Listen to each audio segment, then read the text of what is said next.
An ancient tree gets pregnant for the first time and gives birth to a girl. Unexpectedly, this scene was photographed and projected onto interstellar space. In an instant, everyone went crazy. A guide who had long been extinct actually appeared on a desolate planet. Because in this world, men awaken with super strong 5 senses and become sentinels, possessing immense power, but everything has 2 sides. Their sharp senses also constantly bear the burden of mental pollution, ultimately mutating into mutant beasts, and today, a female who had been extinct for 2,000 years has appeared again. To the Sentinels, this is like a glimmer of dawn for humanity. At this moment, Lu Zhizhi, who had just transmigrated, looked utterly dumbfounded. Wasn't I celebrating my 18th birthday? How am I now sinking in the sea? Before she could think more, a feeling of suffocation flooded her heart. And the next second she passed out unconsciously. Just then, some vines came from somewhere, quickly tightly wrapped her body. Immediately after, Lu Zhizhi appeared in a tree hollow. At that moment, outside the tree hollow, a man was being wrapped all over by vines. The next moment, a gunshot rang out, and the man fell to the ground, lifeless. Chenjin. Why kill one of our own? Li Chenjin's gaze lightly passed over the corpse on the ground, with no intention of explaining. Because 1 second later, the man lying on the ground will turn into a man-eating, a beast that devours its victims whole. Suddenly, from a distance came the team members' heart-wrenching screams. Quick, retreat. There are even more terrifying creatures behind. But it was too late. Countless vines rapidly sprang out from all directions. In the blink of an eye, they wrapped around everyone. In an instant, half of the 10-person squad died. The rest were still struggling desperately. Chenjin. This thing can't be killed, it's too sinister. Someone broke down and shouted. Seeing this, Li Chenjin felt no ripple in his heart. The next moment, from under Li Chenjin's feet, a burst of invisible force rose, like a tornado, instantly crushed the fierce vines. Is this the absolute power of an S-rank? Everyone in the squad breathed a sigh of relief. But at this moment, Li Chenjin's expression was unusually grave, because he knew he was on the verge of losing control. Then in his mind, ripples of harsh, piercing noise resonated. This was an invasion of mental contamination. On the other side, Zhizhi, curled up into a tiny ball, was startled by the noise outside. She saw that in front of her, a crack appeared in the tree hollow. So she tentatively reached out her hand to touch the gap that let in light. At the same time, Li Chenjin, relying on his remaining sanity, leaned against this tree hollow. His hand with distinct knuckles reached toward the tree trunk. Suddenly, a big and a small 2 hands pressed against each other across the tree trunk. In an instant, they burst out with a blinding white light. At this moment, an intense pleasure swept over Li Chenjin. Every pore on his body was relaxing, followed by a warmth and peace rising from the bottom of his heart. The man's knees heavily hit the ground, his hand supporting the tree trunk, his whole body trembling. The team members watched the sudden scene in surprise. Chenjin's energy seemed to stabilize instantly. Could it be evolution? How is that possible? Now where is there still a guide? You're dreaming. At this time, a gentle and refined young man arrived at the scene. He was the team's medic, and the only ordinary human who could participate in bounty missions without being a sentinel. Don't move him. His mental sea is linking with someone. Ji Yaoguang's voice was very gentle. Lu Zhizhi didn't understand how she suddenly found herself in a sea again. Just regained a little consciousness. Was she going to suffocate again? She saw herself rising and falling with the waves, her already weak body gradually sinking into the sea. Just before losing consciousness, Lu Zhizhi felt a powerful arm wrapping around her waist, driven by survival instinct. She also tightly hugged the other person due to repeated washing by the seawater. Her eyes were now too dry to open. Then, the man suddenly lifted her upper jaw. The next moment, her mouth was invaded and tangled in an extremely domineering way, which made her thoughts freeze for a moment. But then, driven by survival, she desperately pecked at the other's oxygen. Li Chenjin's cold eyes flashed with surprise. He looked at the girl in his arms who had turned the tables, frowning slightly. Could it be that I was purified by this girl as an S-level sentinel? Back when guides had not yet disappeared, he had also undergone purification. But each purification was either causing intense pain due to a mismatch with the guide, or the guide's soothing was like a drop in the bucket to him. Yet the purification by the girl before him caused him no pain at all. Even felt like redemption. At this moment, Lu Zhizhi, who was nearly suffocating, opened her eyes. The surrounding scenes turned into flowing light and shadow. The next moment, She was back inside the original warm tree hollow at the same time. Li Chenjin also withdrew from the spiritual world. Then he quickly picked up the knife and mercilessly cut open the tree trunk immediately after. The man's pupils sharply contracted, seeing a human girl curled up in the tree hollow, with clear big eyes. Now blinking curiously, Li Chenjin looked at Lu Zhizhi. A trace of surprise crossed his indifferent eyes in his own spirit just now. Could the one in the sea be this girl? He stood still for a moment, but still he reached out his hand. Then immediately he lifted her out of the tree trunk. Almost at the same moment she came out. Lu Zhizhi instantly couldn't breathe. Her small mouth open. She gasped weakly, coughing incessantly from the sudden suffocation. Li Chenjin frowned slightly at the sight, and quickly and carefully placed her back into the tree trunk. As soon as she was back in the trunk, Lu Zhizhi was able to breathe again. At this moment Li Chenjin finally understood what that plant-type mutant beast was protecting, and also understood why it went mad attacking them. It turned out it was using its own energy to create nutrients and living space for the girl before him. Oxygen mask, then Li Chenjin said coldly. Ji Yaoguang, who was beside him, snapped back to attention upon hearing this, took out from her accompanying bag a portable adult oxygen mask and handed it over. At this time, the other team members all had faces full of disbelief. It's a guide. Really a guide? No mistake, my genes are screaming right now. For a sentinel, the existence of a guide is home, is salvation. A strong attraction etched into their genes. Taking the oxygen mask, Li Chenjin was kneeling on one knee in front of the tree hollow, then gently placed the oxygen mask over Lu Zhizhi's face, and opened his mouth to inhale, saying, "Can you breathe in oxygen?" Just as he finished, he saw Lu Zhizhi too, holding the oxygen mask in her hands. She tried to breathe. Ji Yaoguang, standing nearby, immediately smiled gently. She crouched in front of Lu Zhizhi. With her index finger, she rubbed Lu Zhizhi's soft cheek. What a clever little one. Not bro. I'm not a 3-year-old. There's no way I wouldn't know how to breathe oxygen. Lu Zhizhi heard her voice, hoarse and raspy, like the sound of a datura fruit, possessing a naturally healing power. So she curiously examined her appearance, and suddenly felt that her voice truly matched her looks. Ji Yaoguang had clear and elegant features, with a gentle and easygoing demeanor, completely the opposite of the fierce and cold man before her. Ji Yaoguang turned to Li Chenjin and said, "Why not bring the airship over, so the little guide can have an easier time?" Shortly after, the airship arrived and stopped on the nearby open ground. Seeing this, Li Chenjin picked up Lu Zhizhi a step ahead of Ji Yaoguang. The man let her lie on his shoulder. His strong arms supported her little bottom. The other hand stiffly guarded her back.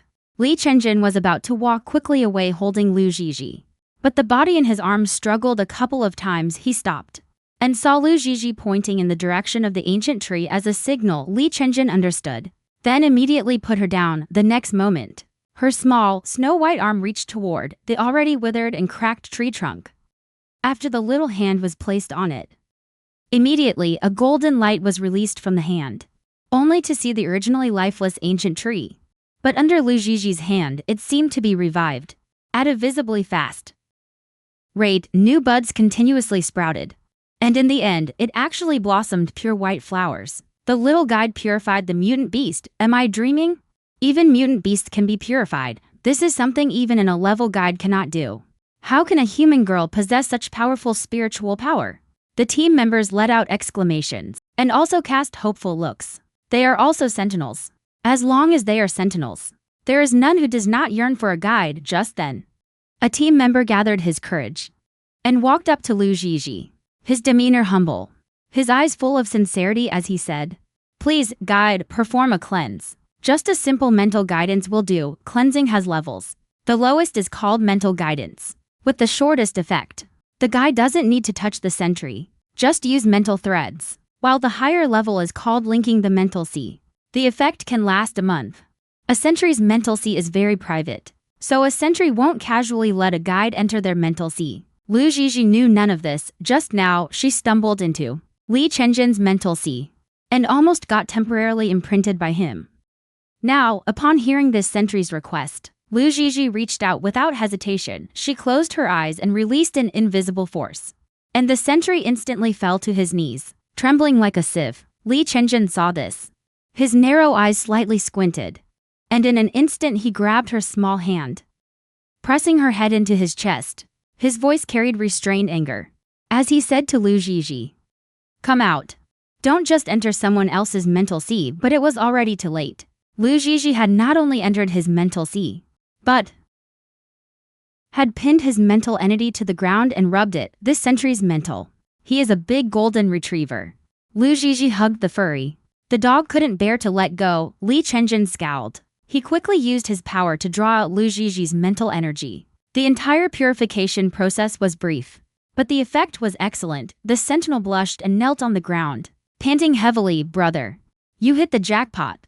You've been purified by the little guide." The team members' noise rose. All jealous of that sentinel. Ji Yaoguang was the team doctor, and now kindly stepped forward to check the sentinel's condition, but froze upon seeing his berserk factor index. "What was your berserk index when you were tested last time?" 85%.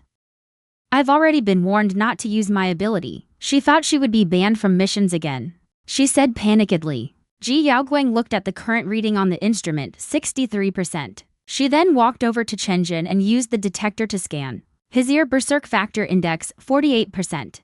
Everyone had a shocked expression. After receiving the little guide's purification, they had all dropped below 70%. What does that mean? This isn't a class guide, doing something that even the highest level purification cannot achieve. Chenjin, upon learning all this, also showed a hint of surprise on his cold face. He looked down at the girl in his arms, about 18 years old, with delicate long hair, fair and tender skin. Her features were as delicate as a doll's. Before he could think more, Lu Zhizhi reached out her hand again and raised it high. Her pink fingertips began to emit golden light. Then, these golden lights, like stars, floated onto everyone's shoulders, heads, and cheeks. Ji Yaoguang spread her palm to catch the golden starlight, but the light points melted into her flesh the moment they touched her palm. In that instant, the entire space seemed to freeze. The sentries stood frozen in place. Their expressions gradually softened from initial dullness, their hearts overflowing with indescribable excitement. Even Ji Yaoguang, an ordinary human, could feel the abundant power. "This is mass evolution." Ji Yaoguang, with a complex look, looked at Lu Zhizhi, then turned to Chenjin and said, "Quickly make the little guide stop. If this continues, she will be backfired on." At this moment, Chenjin had also been observing her complexion. Once he noticed any change, even a slight frown would make him interrupt her. But Lu Zhizhi not only felt no discomfort, on the contrary, felt her condition become lighter and lighter. She felt the erratic force had been almost fully released, then slowly withdrew her hand. Seeing this, Ji Yaoguang tested all the team members again. Final display shows that everyone's berserk index has dropped by 100%, 20 or so. Just now, that sentinel was the first to snap out of that kind of intoxicating warmth and came to his senses. He stepped forward and knelt on one knee in front of Lu Zhizhi. "Thank you for your blessing. This is an evolution that I, a B-level sentinel, could never obtain. I am willing to protect you with my life." The team members were very excited, but Chenjin's brow never relaxed. "Let's talk about it on the spaceship." He couldn't stay exposed in such an environment for too long. The next moment, he once again picked up Lu Zhizhi. Soon, Lu Zhizhi was escorted by a group of people onto the spaceship, but no one noticed behind them. The golden light falling on the leaves had actually turned into a red dot indicating coordinates, displayed on a precise electronic map. At this time, on a distant home planet, the researchers saw the map's prompt and immediately reported to the military. "Duke Kefil, your fiancé has been found," the colonel said to the man in front of him.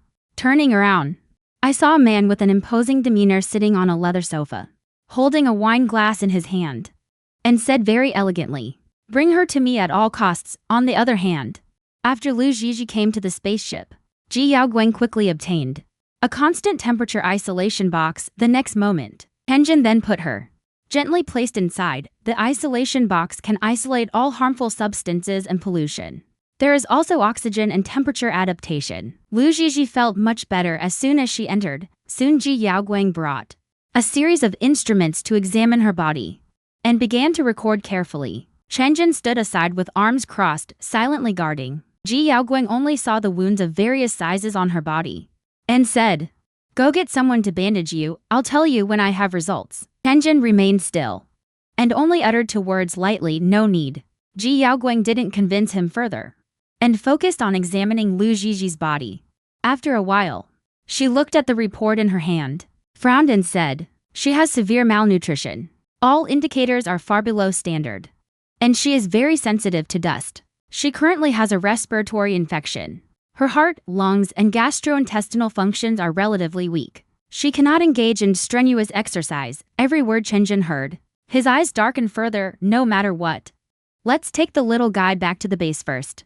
The instruments there are more precise. Maybe we can find the cause," Ji Yaoguang said, not going back to base. Chenjin's eyes flickered, pursing his lips. At this moment, Ji Yaoguang immediately realized Chenjin's intention. "You want to keep her private?" Chenjin remained silent. He walked over. His big hand was supporting the one who was trying to turn body of Lu Jiji's back. See her lying on the soft little blanket. Inside, her eyelids were fighting to stay open. Then he, like stroking a kitten's fur, gently patted her back rhythmically. Lu Jiji gradually fell asleep under this rhythmic soothing. After confirming Lu Jiji was in deep sleep, Chenjin finally spoke. "Haven't you thought about why she, as a guide, would appear in such a remote and desolate star system? You mean someone deliberately abandoned her here? But she is the only guide in the galaxy. Who would dare to do such a thing?" "Yeah." Why Chenjin's blue-green eyes were dark and unclear. He looked at Lu Jiji's thick and curled eyelashes, driven by an inexplicable urge, wanted to touch them with his fingertip. But the next second, the black Buddhist beads on his wrist slightly moved with his action, rolled off his wrist bone, touched Lu Jiji's cheek. It was seen that within the originally murky beads, wisps of black energy were absorbed into Lu Jiji's body. Chenjin's pupils sharply contracted. Because this is not a Buddhist bead, but a container used to hold his defeated desires. The reason he doesn't need a guide's purification is because all his violent thoughts have been pressed into this string of beads. But not long ago, cracks have appeared in the beads. They can no longer contain the increasingly overwhelming killing intent within him. Chenjin lowered his eyes. Then he pressed more prayer beads onto her skin. The black gas inside the beads was indeed slowly absorbed by her, and it gradually changed from murky to clear. "What are you doing?" Ji Yaoguang saw this and swept his hand away. "Are you trying to transfer your mental contamination to her?" "I didn't use any ability. She is actively absorbing it." His eyes were unfathomably deep. The only guide who came from nowhere was even abandoned on a desolate planet, with mental power far beyond her peers, and able to actively devour energy. She must be more than just a guide. Ji Yaoguang looked at Lu Jiji, saw that she was sleeping defenselessly, her small lips like honey-dyed grapefruit, crystal clear, seeming innocent and naive. She advised Chenjin her identity must be unusual. "We should hand her over to the main planet as soon as possible. Don't get involved in this mess." "Have you forgotten how you were expelled from the White Tower?" Chenjin looked at that soft, fluffy thing.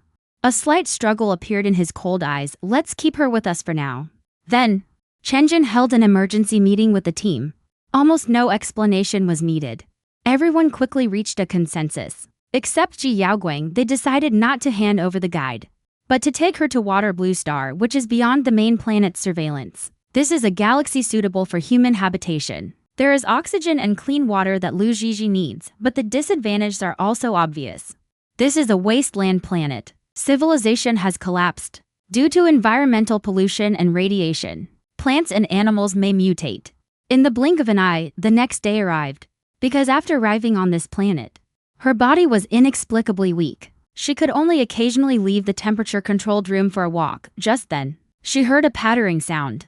An object containing nutrient solution, similar to a baby bottle, rolled to the ground. She wanted to reach out to pick it up, but Ji Yaoguang had already picked it up first.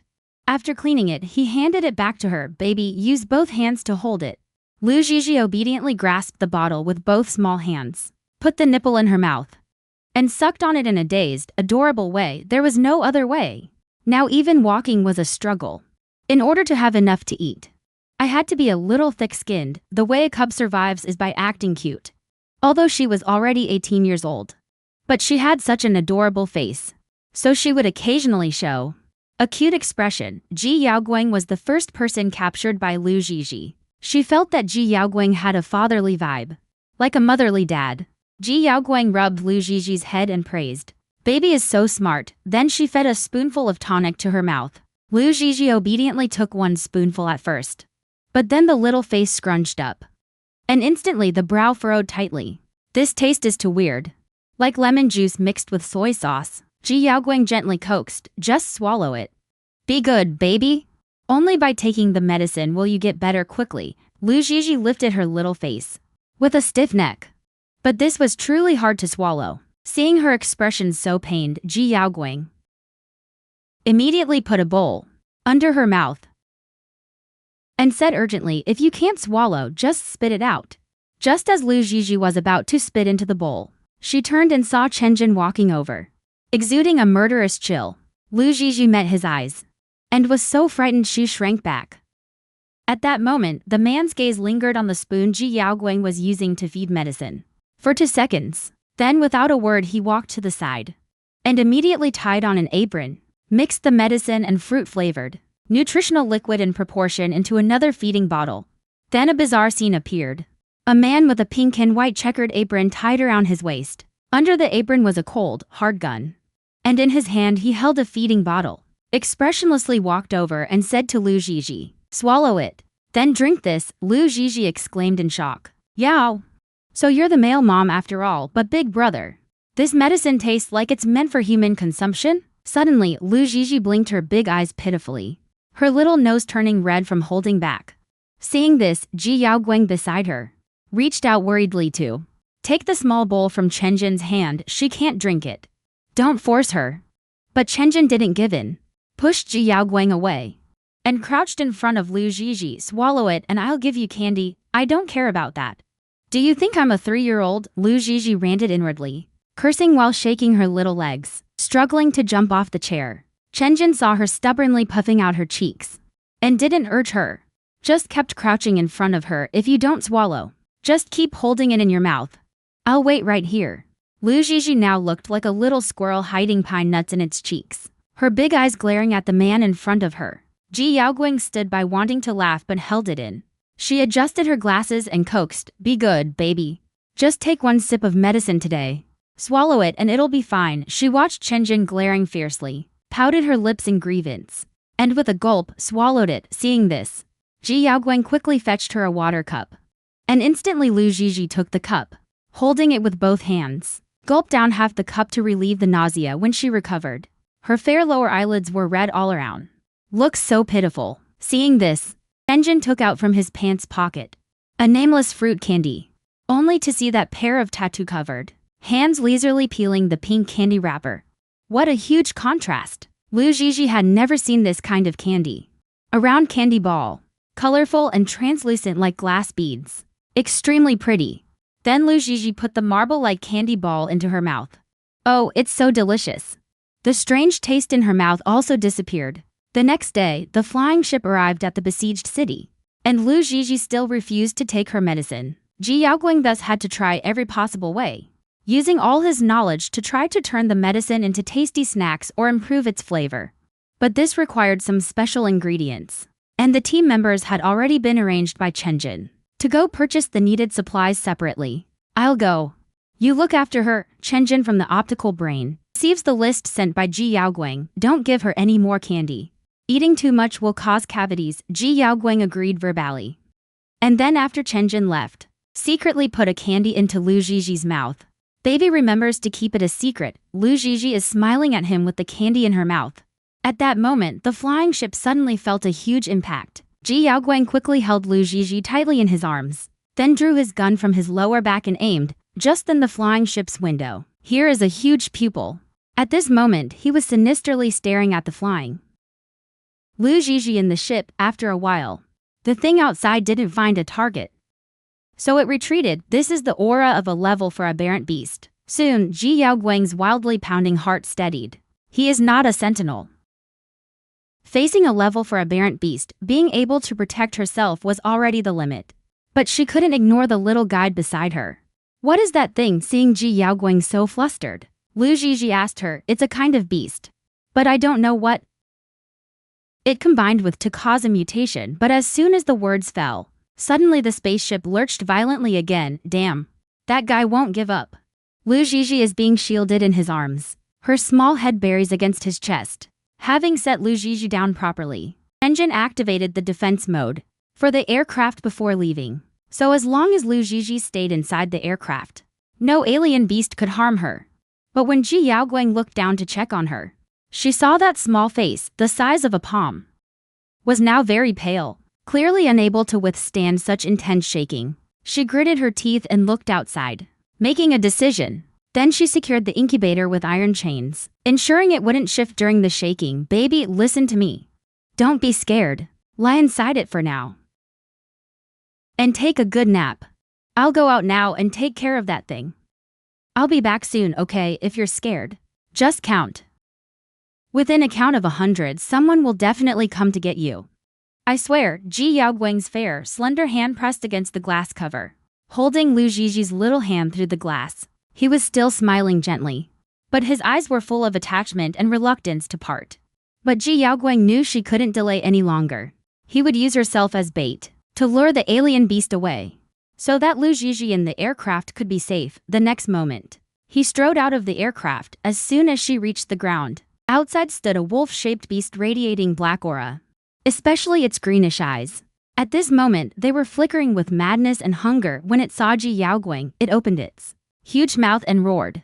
Then it rushed over in a quick stride. Seeing this, Ji Yaoguang's pupils sharply contracted, and with a flexible roll, she dodged this attack. Then she steadily raised her gun and fired 3 shots. Bang bang. Each shot accurately hit its eyeballs. At this moment, him was no longer the man who always wore a gentle smile. Suddenly, the wolf-shaped beast let out a painful roar. Within these few seconds, Ji Yaoguang forcefully bit down on the flare's pull ring. The next instant, an extremely dazzling colorful light whistled straight up into the clouds. Chenjin, you must arrive in time. On the other side at this time, Chenjin was walking in the city, holding a white rabbit plush in his hand, his eyes falling on the snow-white plush in his hand, the corners of his mouth revealing a slight curve, a gentle expression in his eyes. Oh no. Chenjin, look. Then Chenjin turned his head and saw the red signal. His brows instantly furrowed, hearing the gunfire from outside. Lu Zhizhi curled up in the incubator, trembling with fear. She waited for a while, only heard the howling of the alien beast fading away. But Ji Yaoguang still didn't return. Then she put on her shoes and stepped out of the incubator. Soon she stumbled out of the spaceship. Once outside, she realized there was no sign of the alien beast or Ji Yaoguang. Lu Zhizhi carefully examined the signs of the fight and noticed the blood on the ground was red. So she deduced that Ji Yaoguang was injured and had fled while wounded to lure the alien beast away. Thus she quickly assessed the current situation. Ji Yaoguang, to protect herself, used herself as bait to lure the alien beast away, meaning if she stayed in the spaceship, she could wait for Chenjin and the others to return. So the best strategy now was to wait in the spaceship. But Lu Zhizhi looked at the bloodstains scattered unevenly on the ground and was very worried. If Chenjin and the others came to rescue her and then went to find Ji Yaoguang, the latter would surely die. Then she resolutely chose to give up, returning to the spaceship to wait, and the next moment jogged straight into the depths of the jungle. As she ran, Lu Zhizhi continuously released her psychic energy, so that Chenjin could quickly locate her, saving time and adding an extra layer of protection for herself. What she needed to do now was find Ji Yaoguang and have Chenjin and the others rush over, so they could save two at once. Time ticked by. Lu Zhizhi moved through the rainforest alone, already covered in mud. Suddenly, a gunshot rang out not far away. Lu Zhizhi quickened her pace and jogged toward the sound. And sure enough, the next moment she found Ji Yaoguang lying in a pool of blood. Her gun hung weakly in her hand, her pupils already glazed over. She seemed to be on her last breath. Just one step away stood a giant mutant beast, which was opening its huge mouth to swallow her whole. Without a second thought, Lu Zhizhi reached out her hand. Suddenly a golden light burst from her palm and shot toward the mutant beast, and the huge creature was frozen in place as if paralyzed, right where it stood. After a moment, its glowing green eyes turned toward Lu Zhizhi just as the beast was about to awaken. A flying leaf sliced it clean in half. Then a large hand covered Lu Zhizhi's eyes. Don't be afraid. I'm right behind you. Chenjin hugged Lu Zhizhi tightly from behind, his warm chest giving her strong support. He scooped up Lu Zhizhi with one arm, pressing her head against him to keep her from seeing the bloodshed in front. At this moment, a team member named Leon, The staff came over and injected Ji Yaoguang with a potent drug. That was close. If we had arrived any later, Yao Guang died. He touched his forehead and let out a long sigh. Chen Jin saw that the team members had already lifted Ji Yaoguang up. Said in a deep voice, "Let's go. We can't stay here long." Chen Jin didn't bother to check Lu Jiji's body. And the next moment he had already picked Lu Jiji up. The team members cooperated seamlessly and followed Chen Jin as they retreated out of the rainforest. But right behind them, the mutant beast on the ground instantly transformed again into a hideous and massive monster, Chen Jin. It has undergone a second mutation. Leon saw this and shouted to Chen Jin in front. After the mutant beast's second mutation, its strength and speed had also been greatly enhanced. At this moment, its whole body was covered with scales as hard as iron. At the same time, the scarlet light in its eyes was filled with frenzied murderous intent. "Chen Jin, you take the little guide and leave quickly. We'll hold the rear." Leon was the first to step forward. His superpower was control. He gathered all the stones, gravel, and leaves from the ground, instantly forming a huge shield in front of his teammates, trying to fend off the mutant beast's fierce attack. The other team members also joined the fight one after another. In an instant, the entire forest turned into a battlefield of bullets and gunfire. Everyone was giving their all, even if it was just to buy one more second. But a level 4 mutant beast that had undergone a second mutation. It is no longer something that these B-class sentinels can handle by joining forces. The fierce alien beast charged again. Leon, standing at the front, was the first to be attacked. In less than a second, his body tumbled through the air like a discarded rag doll, slamming heavily against the hard rock wall. Blood gushed from his mouth, staining the rocks red. At this moment of despair, the entire battlefield suddenly trembled under an invisible force. Chen Jin's whole body radiated supernatural power and attacked the alien beast. "Everyone retreat behind me." Chen Jin's deep voice echoed through the rainforest. A purple lightning crack appeared on his brow. Then he spread his arms. Purple lightning charged forward with boundless destructive aura. The alien beast suddenly howled in agony. Seeing this, Leon, who was on the verge of death, quickly escaped. At the same time, Lu Jiji came out of the spaceship wearing an oxygen mask. Gasping for oxygen, not knowing what was happening, she headed back towards Chen Jin. At that moment, most of the others were already lying on the side, gasping for breath, barely alive. Seeing this, Lu Jiji threw off her oxygen mask, then extended her hands, and waves of golden energy emanated. Those specks of light gently descended onto the wounds of the sentinels. Everyone was surprised to find that the pain in their bodies was rapidly fading, and their strength was quickly recovering. And even the feeling of despair was dispelled by the light, replaced by heartfelt elation. They were no longer fighting alone. They had a way home. They had direction. They had people to protect. The alien beast was falling back under Chen Jin's ability, and let out a deafening roar before dying. Then he exhausted his last energy to launch a fatal blow. "Brother Jun, come back quickly. He's going to self-destruct." Leon was the first to notice, his eyes wide with fury, his voice strained to the point of tearing. The violent shockwave, like a raging tsunami, swept towards them. Chen Jin was at the front facing the alien bug beast, so the shockwave hit him first. He didn't know what would happen next. At that moment, he only had one thought. If he died, what would happen to her? But just as the mutant insect beast's ball of light was only a step away from Chen Jin, a small body suddenly stood in front of him. Lu Jiji had her eyes tightly shut, as if she was scared, but her arms were still spread open in a protective gesture. A golden light burst from Lu Jiji's body, forming a dazzling shield. Soon the forest returned to calm. But Lu Jiji had lost consciousness and fell to the ground. "No!" Chen Jin's heart-wrenching cry rang out. He immediately held her small body, his large hand trembling as it pressed against her chest. "Get the medical kit." Chen Jin turned around and shouted. Then Leon rushed over with the medical kit. The team members gathered around. Some were so shocked they fell to their knees in weakness. "The little guy did all of this to save us. We're useless. We're worthless." But Chen Jin couldn't hear anything around him anymore, as he kept injecting a powerful serum into Lu Jiji. Being stabbed by the crystal core of a mutant insect beast, there was virtually no hope of survival. Just leaving a body that wouldn't decay would be lucky. Still, everyone clung to a sliver of hope, wishing for a miracle to happen. Chen Jin held the soft little body in his hands. Over and over he checked her breath, but he never heard a heartbeat. He lost expression. Dazedly he stood up, wanting to find a way to save her, but was frozen in place by overwhelming despair. The next moment, Chenjin knelt down beside her, took a little rabbit plush from his chest, tried to wake her with the softest, gentlest voice. Look. Do you like it? You can hug it when you sleep. Open your eyes and take a look, okay? At this moment, Lu Zhizhi was having a very realistic dream. She was sleeping on a bed. Soon a woman came to her side.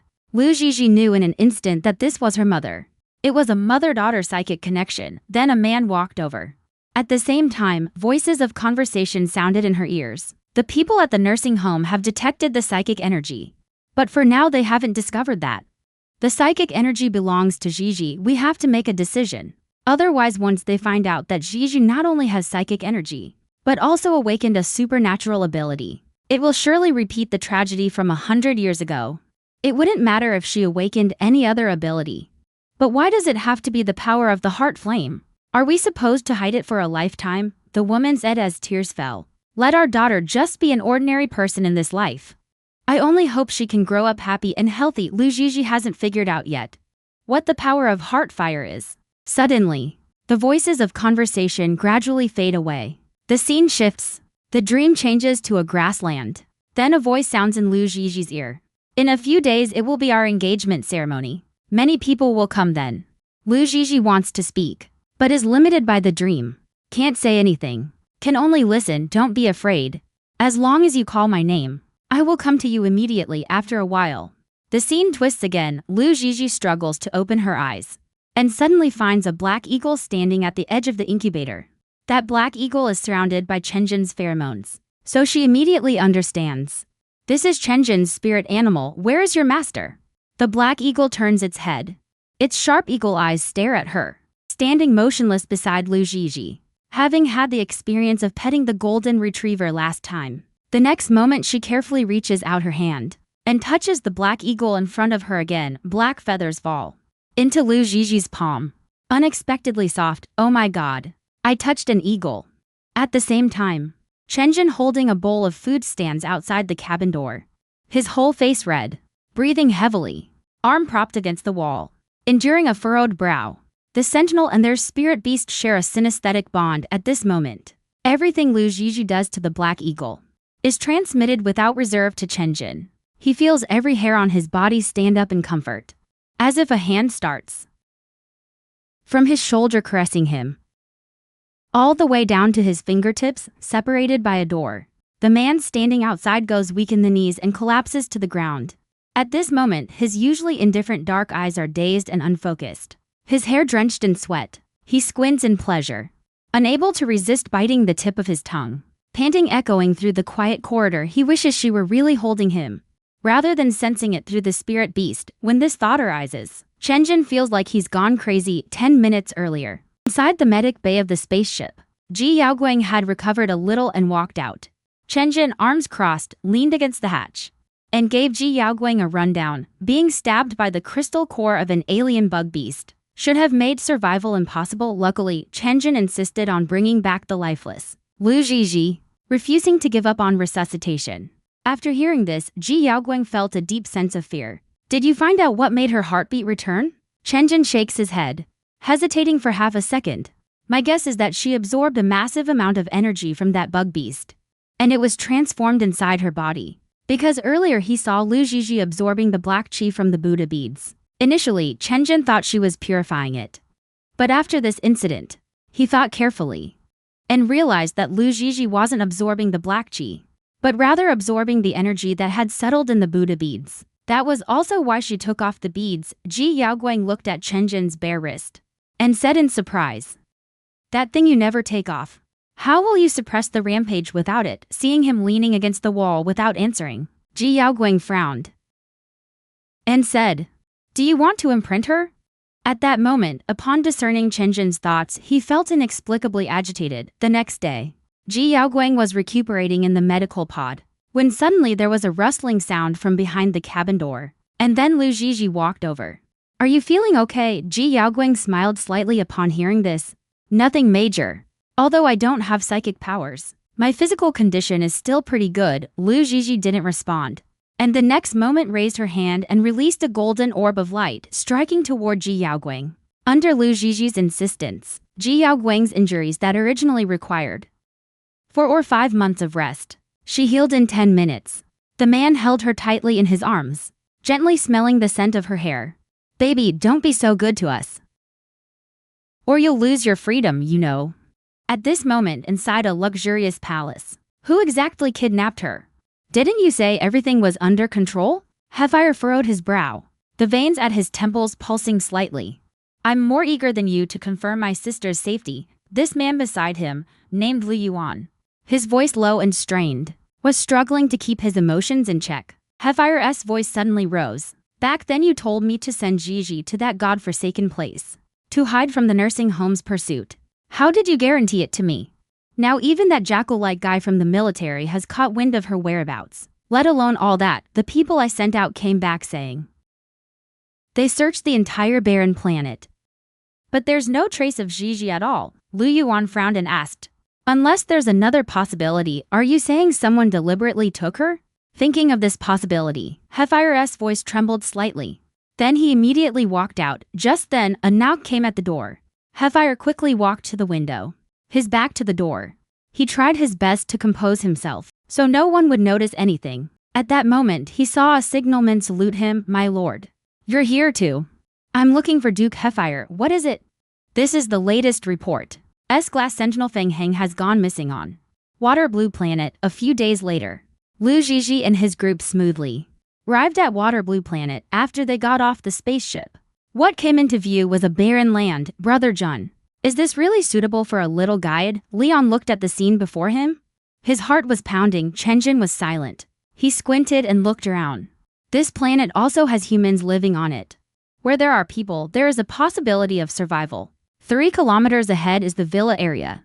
We can occupy that place. Then Chenjin took out a bottle of water and handed it to Lu Jiji behind him. Taking the water, she started drinking it heartily. Lu Jiji was also speechless inside.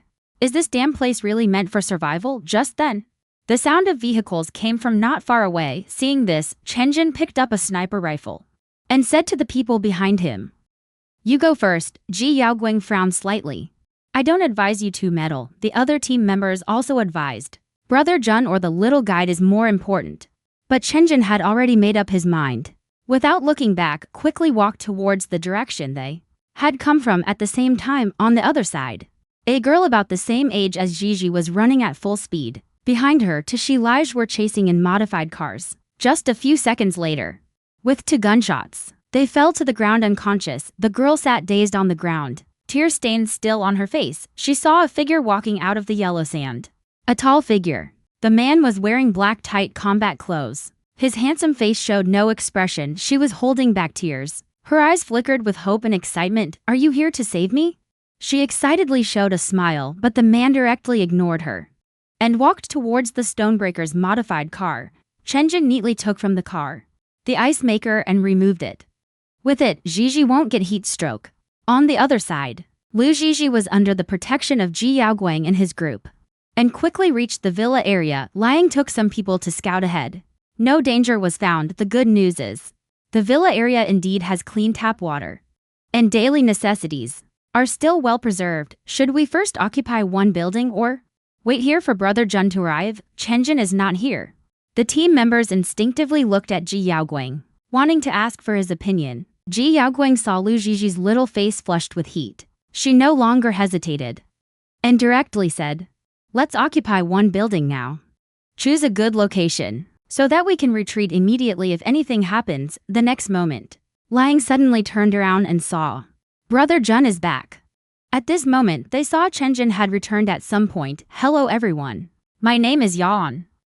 On the other side, that girl was brought back by Chenjin. He was cheerfully greeting everyone. Junj, it's only been a short while since we last saw each other. How did you bring back a woman? Upon hearing this, the other squad members all looked at Li Chenjin in disbelief.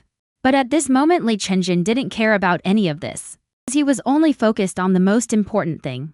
Then he set the ice maker down on the ground and instructed Leon in front of him. Put this in Gigi's room. Close the windows and see how many minutes it takes to lower the room temperature. If it detects the temperature is below 18 degrees, then don't carry her into the room. Oh. Junge, Leon walked away, looking back every few steps to do the work. Meanwhile, in another corner, Yan, who had just stepped into the new environment, was briefly noticed by the crowd and then ignored. She bit her lip, feeling a bit upset. Back in the tribe, she was the center of attention. Yan wanted to talk to Li Chenjin to attract his attention, but she saw him walk towards the kitchen without looking back, following his gaze. She also saw the Lu Zhizhi everyone was talking about. The girl's emerald eyes were as clear as amber in the sunlight, like an angel, irresistibly making one want to protect her. Yan originally wanted to gain sympathy by being a human girl. It's better to stay in this team and be protected by them, she had just begged desperately. Li Chenjin brought her back. This was the purpose. But the moment Yan saw Lu Zhizhi, a sense of unease surged in her heart. Obviously, this girl was the one who, in this team, was loved by everyone. She bit her lower lip tightly, not knowing that her emotions had already leaked from her eyes. In that instant, this expression was just caught by Ji Yaoguang. What kind of person have you brought back? Ji Yaoguang's eyes behind his glasses narrowed slightly, looking at Li Chenjin. At this moment, Li Chenjin, who was resting nearby, said dismissively, "She is an indigenous person of this planet. Keeping her should help us find the fertile land mentioned in the intelligence. The fertile land is the water. Blue Star's only remaining fertile soil, according to the intelligence. The fertile land is the only utopia untouched by pollution and radiation. Inside there are all kinds of crops and grains. The indigenous people living there survived the apocalypse using traditional survival methods, all because they possessed a mysterious kind of seed. This is also the reason why Li Chenjin insisted on bringing Lu Zhizhi to water Blue Star. As long as they find the fertile land, they can let her live here." Carefree at this moment, Ji Yaoguang walked over and smiled at Yan warmly and politely. "Little sister, you can temporarily stay in the room at the corner on the second floor. In a moment, the team members have already moved the supplies into the villa. Among them, Lu Zhizhi's room was being fought over by a group of big men to decorate. This colored light looks nice. Hang this colored light. What a crappy light. It will shine in the little guide's eyes. Listen to me. We need pink wallpaper, and what about the sticker? In the shape of a little butterfly. The little guide should like it, right?" Next, Lu Zhizhi's room was filled with the noisy voices of men. She sat quietly to the side, holding the rabbit plushie Li Chenjin bought for her a few days ago, watching a group of tall guys over 1.8 meters debating what's cute and what's pink. Finally, a princess room blended with straight male aesthetic elements was born. Leon scratched the back of his head, grinned with a wide smile. "Little guide, do you like this room?" "Of course I do. It's so pink and pretty," Lu Zhizhi answered crisply as soon as she spoke. The joy on the sentinels' faces was beyond words, and one of them punched his chest twice with his fist, as if he had won some competition. After all this was done, everyone went downstairs. Content. Not long after, a figure timidly peeked out from the doorway. "Hello.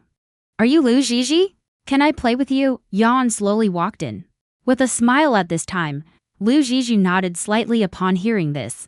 She also has a reaction to this. Woman brought back by Li Chenjin, filled with a hint of curiosity, sat by the bed and chatted for a while. Yan looked at the various decorations in the room, an indescribable feeling in her heart.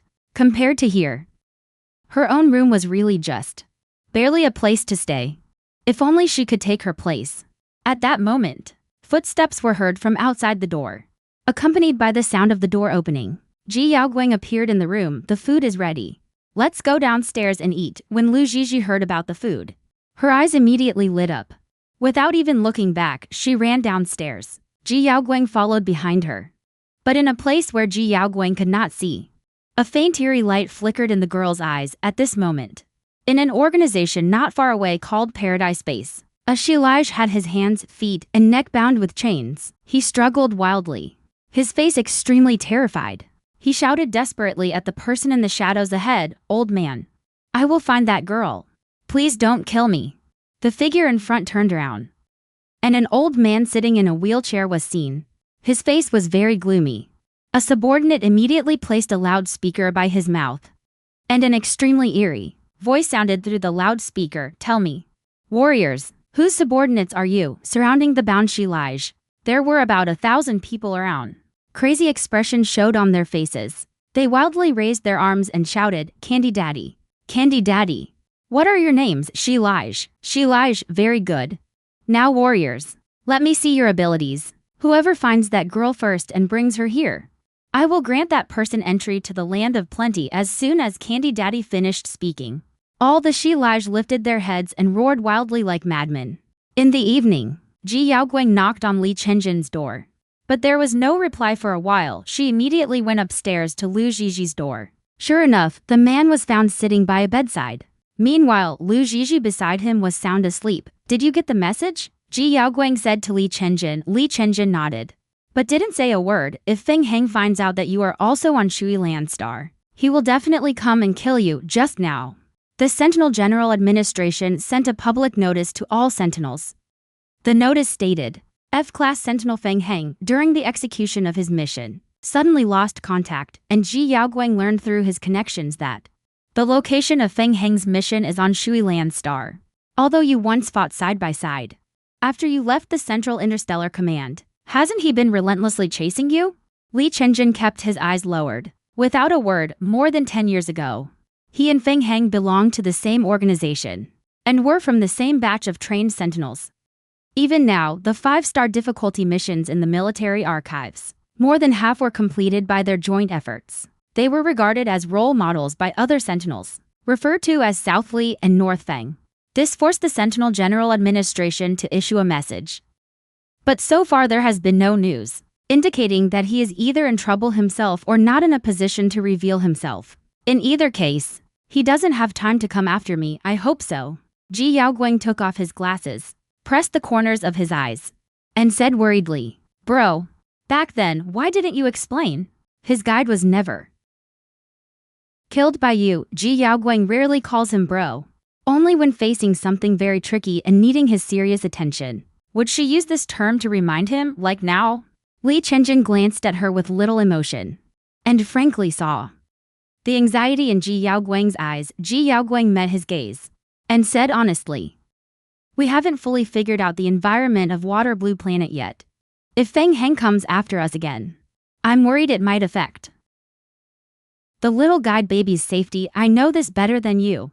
If it really comes to an extreme situation, I won't let her take risks." Li Chenjin's gaze fell on the figure on the bed, and whispered, "And on the wasteland a distance away from the villa, a fierce man suddenly erupted with powerful energy, and immediately the alien beasts around him instantly turned into nothingness. Then he took out a map, leaned against a side, his piercing eyes seemingly pondering something at this moment. Li Chenjin and the others had arrived at Water Blue Planet a few days ago, and that woman named Yan, by acting like a manipulative innocent, had gradually gotten along with the team on the other side. Lu Ziji, after arriving in this breathable environment, the body also slowly became vibrant. That day she found that the team members took turns keeping watch every night, so that 1 or 2 people were always missing at the dinner table. So she wanted to do something to reward everyone. Then Lu Ziji went to the kitchen. She inspected the ingredients in the kitchen, thought for a moment, then decided to make a cake. Just then, footsteps came from the kitchen door. Turning around, she saw Yan had entered at some point. "Ziji, what are you doing in the kitchen?" Then she flashed a smile at Lu Ziji. "I plan to make a bigger cake for everyone to eat." Lu Ziji felt neither disgust nor liking for the woman before her, but it always gave her an uncomfortable sixth sense. "I don't have much to do lately. Then let's make a cake together." Suddenly Yan became acting familiar, joined in. Just when Lu Ziji was busy running around, Yan on the side leisurely walked to one side. Her gaze, upon seeing a row of potions next to the fridge, revealed a sweet smile. Not long after, an extremely delicate cake appeared in the kitchen. Mission accomplished. At this time, Lu Ziji looked at this fragrant cake, and in the next moment picked up a small spoon, wanting to scoop a bit from the edge to taste, but was stopped by Yan. "That's not really appropriate. Better wait until everyone arrives and share it together." Lu Ziji shrugged, thinking either way was fine. So he ran and knocked on Li Chenjin and Ji Yaoguang's door, but found that both were not there. The person staying in the villa today was named Tashi. Although he looks simple and honest, he can use his flight ability on the battlefield to provide various assists to the team. Just then he happened to come in from outside, and in an instant bumped into Lu Ziji, who was about to go out. "Brother Tashi, where did everyone go?" Lu Ziji steadied himself and said apologetically when Tashi was called brother. His face immediately turned red. Junj took people to survey the surrounding terrain. It's about time to be back, just as we were talking. A sound came from the entrance. It was Li Chenjin leading the entire team to the door. Then Lu Zhizhi ran over and threw herself into Li Chenjin's arms. Hold on with the hug. You're dirty right now. He had just come back from outside. Though he hadn't been to the contaminated area, he was still worried she might catch germs and get sick, but Lu Zhizhi didn't mind at all and took his big hand, looking up and pointing to the kitchen, saying, "Look at that big cake over there. You guys are in for a treat tonight. Wow. Little guide is so amazing. You can even bake a cake." The other team members heard that and started showering her with all sorts of praise. On the other side, Ji Yaoguang also showed a fond smile. At this moment, Yan was just standing to the side quietly watching without saying a word. After everyone had taken turns praising Lu Zhizhi to the skies, Ji Yaoguang noticed Yan's silence, smiled warmly. Yan must have helped too, right? Hearing this, Yan quickly waved her hands. The cake was made by Zhizhi all by herself. Ji Yaoguang adjusted her glasses, not knowing why she was so flustered. But she didn't care what Yan had actually done. After all, as long as she saw Lu Zhizhi happy, she was happy. So she was a bit warmer than usual toward Yan as well. Thank you for keeping Zhizhi company. Come on, let's share the cake together. Yan was taken aback by Ji Yaoguang's slightly changed attitude. But she quickly stood in the corner again without speaking, just quietly watching. Before long, Chenjin also came out after changing clothes. Lu Zhizhi didn't understand why Yan gave her all the credit for making the cake, thinking that this person was actually quite nice. Then Lu Zhizhi didn't think much more.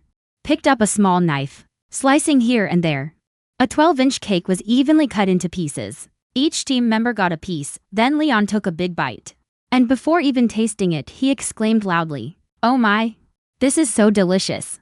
This is the best cake I've ever had in my life." Lu Zhizhi immediately looked at Leon. Seeing that he was already blowing smoke about the cake before even swallowing it, she felt somewhat dismissive of Leon's evaluation. Then she glared with her cute big eyes turned to Chenjin, as if wanting to get the eye praise from the man in front of her. The next moment, Chenjin picked up a plate of cake. He tasted it slowly, chewing carefully. Not bad. Very delicious. Suddenly Lu Zhizhi happily cupped her face with her little hands, looking thrilled. She thought to herself, Chenjin wouldn't lie, right? If he said it's delicious, then it's really delicious. It seems she really has a talent for cooking. Just as the team members were wolfing down their cake one by one, suddenly the sound of dishes being knocked over rang out in the room. Liang, who had eaten the cake first, was now lying on the ground. Soon, only his eyes could move all over his body. He couldn't even speak. Seeing this, Chenjin immediately got up to check. But within the next 5 minutes, the team members successively showed the same symptoms. Some stood frozen in place. Their bodies turned into tree trunks. Seeing this scene, Ji Yaoguang suddenly searched under the refrigerator. "Where is the medicine I had someone bring before leaving today?" But no one could answer her, only Tushian on the other side, out of modesty, did not let everyone eat the cake. Instead, it turned out to be a blessing. Is this it? At this moment, he was holding a row of empty test tubes. Right then, Yan, who had been very quiet, suddenly screamed and said, "I saw this thing when I was cleaning up the material station for Zhizhi." Her words were very clear. Only Lu Zhizhi used the kitchen today. If it wasn't her who put the medicine into the cake, then who else could it be? Because Chenjin's level is much higher. He only felt some numbness in his tongue. All right. This matter ends here. Yaoguang, you go prepare the antidote first. Ji Yaoguang's medicine is used on enemies during battle. It only works on sentries. He is an ordinary person, so there's no reaction. Upon hearing this, she quickly returned to the room and Chenjin's Addy to directly determine the direction of events. Because in the eyes of the team members, Chenjin said that's enough, clearly to protect Lu Zhizhi. Seeing this, Lu Zhizhi was completely stunned. She didn't even know what the reagent in the test tube was. How could she have put it in the cake? Just as she was about to explain, Yan suddenly came up close. Zhizhi didn't recognize the reagent and accidentally put it in. That's normal. Don't blame her. Then she turned back and said to Lu Zhizhi, "Zhizhi, there's nothing to be embarrassed about admitting. Just apologize to everyone. I believe no one will blame you." Upon hearing this, Lu Zhizhi was instantly dumbfounded. "Not my sister. Didn't we make the cake together? Now you're pulling this on me, huh? I didn't put the reagent in. Yan is slandering me." Lu Zhizhi no longer gave the woman in front of her any face. "If you didn't put it in, Then did I put it in? Immediately, Yan squatted down and cried in grievance. You cry, then I'll cry too. Who can't play the innocent act? Then Lu Zhizhi also imitated Yan, rubbing her eyes and crying with a face full of grievance. Seeing this, all the team members were sweating with anxiety. But at the moment, they couldn't say a single word. Chenjin was about to go over to calm Lu Zhizhi's emotions. But as soon as he took a step, his legs instantly transformed into tree trunks. Just then, unaffected, Ji Yaoguang walked over, gently patted Lu Zhizhi's head and whispered comfortingly, Don't cry, baby Zhizhi. I believe you didn't put the reagent. If Yan says you put the reagent, then let her provide evidence to prove her words. Then she stepped forward and hugged Lu Zhizhi. It's getting late. I'll take you upstairs to sleep, don't worry. I'll handle this matter. Hearing this, Lu Zhizhi didn't say anything more. It would be a lie to say she wasn't upset. Being falsely accused for no reason really hurts. But she believed Ji Yaoguang would produce evidence to prove that she didn't do any of it. When Ji Yaoguang took her back to the room and passed by the kitchen, she saw Yan standing next to Chenjin with her lips pursed shyly, talking with Lian and the others. At that moment, her gaze turned very cold. But it was fleeting. After settling Lu Zhizhi down, Ji Yaoguang went back to her own room. And when she came out, she was holding a disc. And this was the device containing the entire villa. Security footage. On the other side, Chenjin was cleaning a gun. Ji Yaoguang didn't even knock and walked straight in. This is today's surveillance. I haven't watched it yet. Ji Yaoguang had her hands in her pockets. The usual warmth was gone. Only full-bodied anger remains. Chenjin picked up the disc. His gaze was deep and dark. He said nothing. Immediately after, the screen showed everything Yan had done. The surveillance clearly showed Yan pouring the potion into the cake. Then she poured in a can of sugar to mask the taste. Get her out of here quickly. Ji Yaoguang rarely showed her emotions so openly, even if she is from the fertile land. So what? Can't we find it on our own? Fortunately, today she only framed and shifted blame. She didn't lay a hand on Zhizhi. Chenjin's dark eyes were like the sea before a storm. But he still didn't express his stance after rescuing her from the trunk of the mutant beast tree. Has she ever cried once? She is such a good and sensible child. Today she cried like that. Brother, don't you really feel for her? How could Chenjin not feel for her? But he knows that as soon as possible. Finding the fertile land is the most important thing right now. Didn't you see it too when we went out to survey today? You mean those stone crackers? Ji Yaoguang paused, returned to her usual calm. Now we just need to see who can get there faster, us or the stone crackers. Only insiders know the entrance to the fertile land. Outsiders simply can't get in. It's not like no one has come to explore before. But 10 years have passed. What came of it? Nothing but a fruitless return. Chenjin stared at Yan on the surveillance screen, saying, but he knows the way to that place. The eater is also hunting her now. The value of this girl is self-evident. Then you want Zhizhi to suffer? Ji Yaoguang was unwilling. Chenjin closed his eyes, covering the intense killing intent in his eyes, and spoke coldly. After that girl becomes useless, I will personally teach her a lesson. But before that, I must quickly break down that girl's defenses and obtain the method to enter the land of plenty. Ji Yaoguang gave him a deep look, voicing her objection to his approach for the first time. Have you ever thought? For Zhizhi, what matters most might not be the land of plenty, but how much you value her.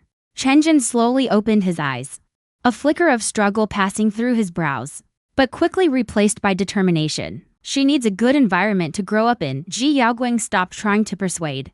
As she left, she caught sight of the scattered gun parts on his desk and sighed. Since the guides disappeared, Chenjin has been using this method to divert the mania inside him. Take a gun apart and put it back together. Assemble then disassemble again.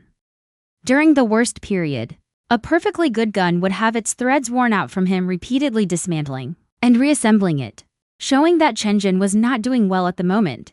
But Ji Yaoguang didn't bother with him. She and Chenjin had a major disagreement on how to raise Lu Zhizhi. When he reached the door, he didn't even turn her head and said to Chenjin, you'd better go see her. Stop taking apart that broken gun of yours. Late at night, Lu Zhizhi had that bizarre dream again. She walked into a pitch-black place. Just as she was at a loss, suddenly she felt someone hug her from behind, gently patting her back. In the dream she looked up, but there was no one in front of her, yet the oppressive feeling disappeared. The darkness all around also vanished, leaving only a warm and safe feeling. The cake incident was just left unresolved. After that day, Chenjin didn't investigate who had put the drug in the cake.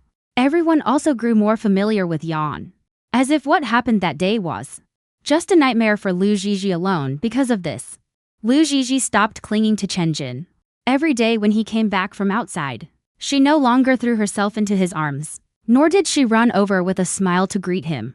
Chenjin was always cold by nature. He never spoke much. Faced with Lu Zhizhi like this, he was at a complete loss. The two of them thus started giving each other the silent treatment. Ji Yaoguang noticed Lu Zhizhi's little sulk, but because she had an understanding with Chenjin, she didn't say anything that day. Chenjin led his team out as usual. Yan was already waiting nearby, holding his coat. She had been hanging around Chenjin attentively all these days, in stark contrast to Lu Zhizhi's coldness toward Chenjin. Chenjin took the coat she handed him and said expressionlessly, "You don't need to do this in the future." Yan's smile froze for a moment. "I just want to do what I can to repay your kindness in taking me in." At this point, Leon chimed in, "Speaking of Yan, yesterday we saw someone who also had a whistle just like yours." Yan was slightly taken aback upon hearing this. This whistle was a tool used by her people to communicate with each other. Could Leon be talking about her people? Leon didn't pay attention to her reaction and continued, "That person was pitiful, lost too much blood." "But there are many pitiful people like that who lost too much blood." Then Yan quickly asked, "What did that person look like?" "Looks a lot like you." Leon scratched his head, looked at Chenjin. Bro Jun didn't tell him what that person looked like. He didn't even know if it was a man or a woman, because it was a completely made-up person. Seeing this, Chenjin joined the conversation calmly, didn't go over to take a closer look. "What? Is it your family?" Hearing this, Yan became cautious. She said ambiguously, "My family might have died at the hands of the Shilaj long ago." Then Chenjin's sharp and cold gaze swept across her, only pausing for a second before looking away. Meanwhile, inside the heaven base on the other side, several Shilaj gathered together. "I heard a group of outsiders appeared in our area. Now Dad suspects it's them who hid that girl. Also, our people found their spaceship and looted quite a few good things from it. And they probably still have more supplies. Dad won't give up on this juicy prey." They chattered gloomily, looking around. A figure appeared in a corner, and that figure was Feng Heng. Then he went to a hidden piece of land, dug with a shovel for a while, and soon a person with white hair appeared, looking exactly like him. He originally came to Water Blue Planet to carry out a mission, but ended up being hunted by the general headquarters, and his original body was severely injured. The person lying on the ground now was his original body, and he used his superpower clone to create a clone that has a body with his consciousness, then stumbled into joining this heaven base, and now he must quickly move the original body out, as he has secretly planted explosives in various places around heaven base. Feng Heng's thinking was very clear.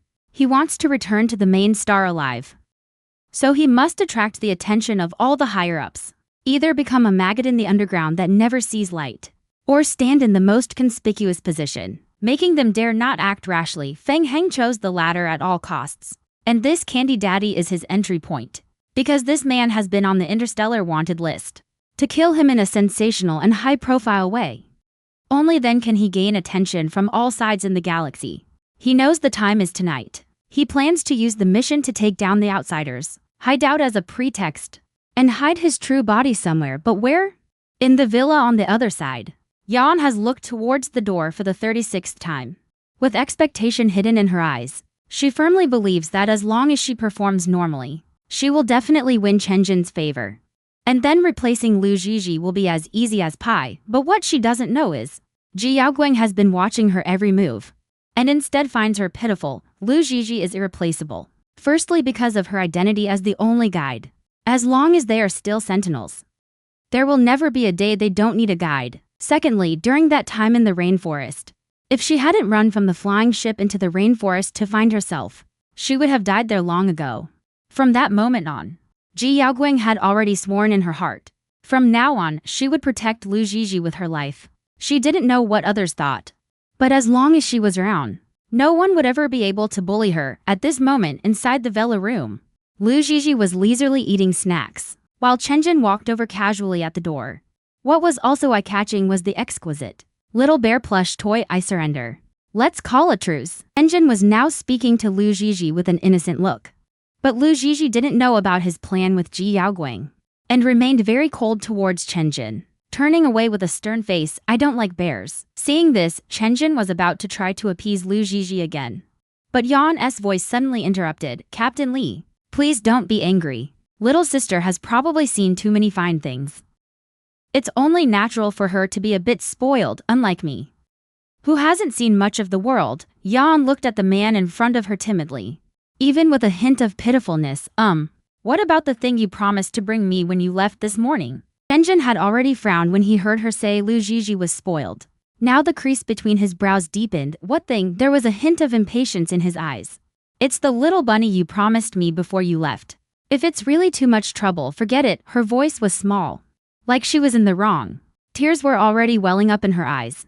I think Miss Yan doesn't really want the little rabbit, but always thinks others' things are better. Hearing the commotion inside, Ji Yaoguang walked in at that moment, chimed in with a gentle voice.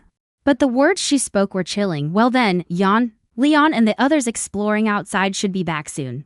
You go out and wait to receive them. Chen Jin at that moment didn't want to see that fake woman's face again. Upon hearing this, Yan, though unwilling, didn't dare disobey Chen Jin's request, so she turned back with a smile, responded and walked out. But at the moment she turned around, an even more sinister expression appeared on her face. Soon it was evening. After much coaxing and persistence from Chen Jin, Lu Zhizhi finally agreed to a truce and made up with Chen Jin as before.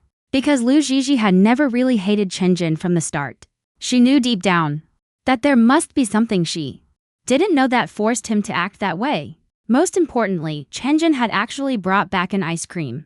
You see, since she came to this desolate place, she hadn't seen such things. Just as Lu Zhizhi was about to have an ice cream after dinner, suddenly, deafening gunshots came from all around the villa. Meanwhile, Chen Jin was startled, and the next second he scooped up Lu Zhizhi. Carrying her with one arm, he runs towards the room on the second floor to dodge the bullets. At this time, Ji Yaoguang, still wearing an apron, is holding a sniper rifle. Walks out. I'll provide cover here. You settle Lu Zhizhi down first, then come. At this moment, Ji Yaoguang, holding the gun, aims expressionlessly, instantly a world apart from her usual gentleness. Then, Lu Zhizhi returns to the room. A flash of panic appears in her eyes. Clearly not yet recovered. After retreating to the second floor, Yan from another room screams and runs out in fright. What's wrong? What happened? Shut up. Get down, the man shouts. The next second, a bullet immediately flies over, only a millimeter away from piercing her heart. Chen Jin has no mood to care about her now. He immediately crouches down and says to Lu Zhizhi reassuringly, be good. You stay here. Don't go out.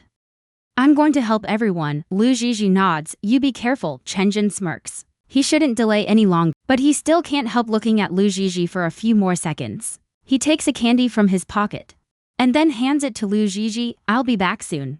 Don't be afraid. He doesn't linger any longer. Before leaving, he glances at Yan with a cold expression, carrying a hint of warning. If you want to live, don't do anything unnecessary. Yan's face was pale. She bit her lip and said nothing. After Chen Jin left, there was no sound in the room, only the fierce battle outside. At first it was still firearms, but then came a vibration in the air caused by a wave of energy. Lu Zhizhi knew that the sentinels were fighting with their abilities. Who were the attackers? If they were just armed ordinary people, they wouldn't have forced the squad to reveal their abilities. Just then, a strange whistle sounded outside. On the other side, the previously silent Yan suddenly stood up. She clung to the window and looked out desperately, then picked up the whistle that had been hanging around her neck and blew it hard. What are you doing? This will give away our position. Lu Zhizhi frowned and reached out to stop her, but Yan pushed him away. My people have come to save me. I don't want to die here. Lu Zhizhi was momentarily speechless, thinking she was a completely brainless teammate. How can you be sure that the people coming are your tribe? This whistle sound is known only to our tribe. Then why didn't they knock and talk properly, but instead start fighting right away? If they came to save you, that means they know you're in there. Why would they shoot recklessly? Lu Zhizhi was so angry that he spoke a long paragraph in one breath. After finishing speaking, I didn't even realize how fluent my language had become. Indeed, anger fuels progress. Now Yan finally snapped out of it. Scared, she immediately crouched on the ground. What do I do? It must be the stone splitter coming to get me. I don't want to go back. I can't go back, they aren't human. They are devils. The next second, there was a bang from the glass, and a hand grabbed the windowsill from outside. Then a sturdy man hopped in with one hand on the sill. Yawn, Geely Moody, the man's voice was muffled by his mask, as if coming through a layer. But it didn't hinder his flat and emotionless tone. No. Not me, Yawn trembled, her lips quivering in panic. Then suddenly she pointed toward the other side, toward Lu Zhizhi, and shouted loudly, "She's over there. That girl is the real Yawn, Geely Moody." Lu Zhizhi frowned deeply and looked at the figure, only to see the man in front of her wearing a mask. Clearly not looking like a good person, Feng Heng only knew he had to bring back one girl.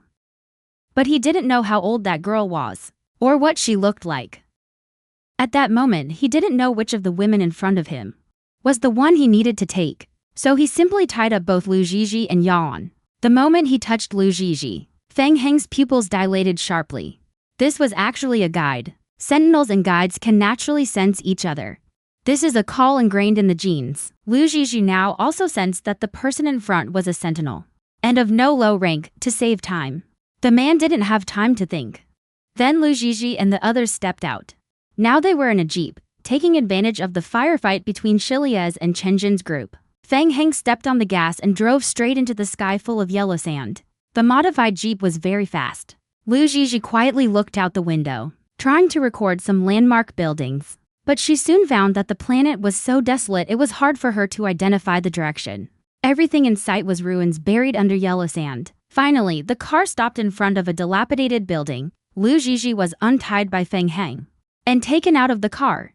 Then she saw him carry from the trunk an unconscious white-haired man. Then Feng Heng placed his own original body opposite Lu Zhizhi, then immediately turned to look at Lu Zhizhi. Feng Heng didn't know where Chenjin got such a treasure, but thinking about what his face would look like when he found the treasure missing, he felt relieved. Lu Zhizhi now didn't know what the man in front was thinking. She only heard his emotionless voice.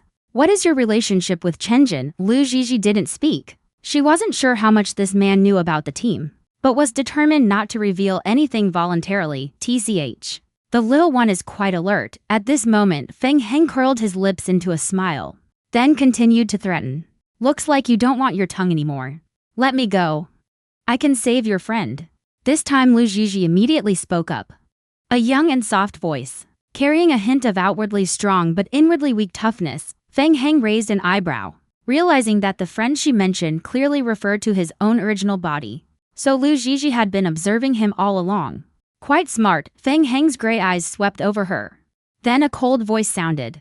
"But you're not in a position to negotiate with me." Lu Zhizhi also knew her situation, and upon hearing this, she wasn't flustered. She closed her eyes, then immediately released her spiritual power, and a golden light cluster floated out from between her brows, then landed on Feng Heng's original body lying on the ground. Instantly, the other Feng Heng standing on the ground felt his whole body being wrapped by strands of warmth, strand by strand. The restlessness in his blood seemed to be gently stroked by a pair of hands. Even the highly tense nerves of the past few days were relaxed. The original body and the clone already share senses, almost like another self, so what the original body felt, the clone Feng Heng immediately felt as well. But that comfortable feeling only lasted a few seconds. Lu Zhizhi withdrew her hand.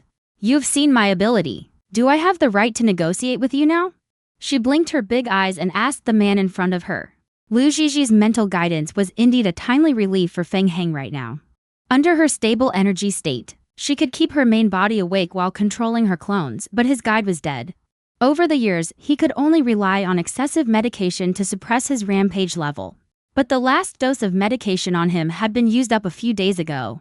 Otherwise, he wouldn't have let his main body fall into hibernation, only relying on his clone to move around.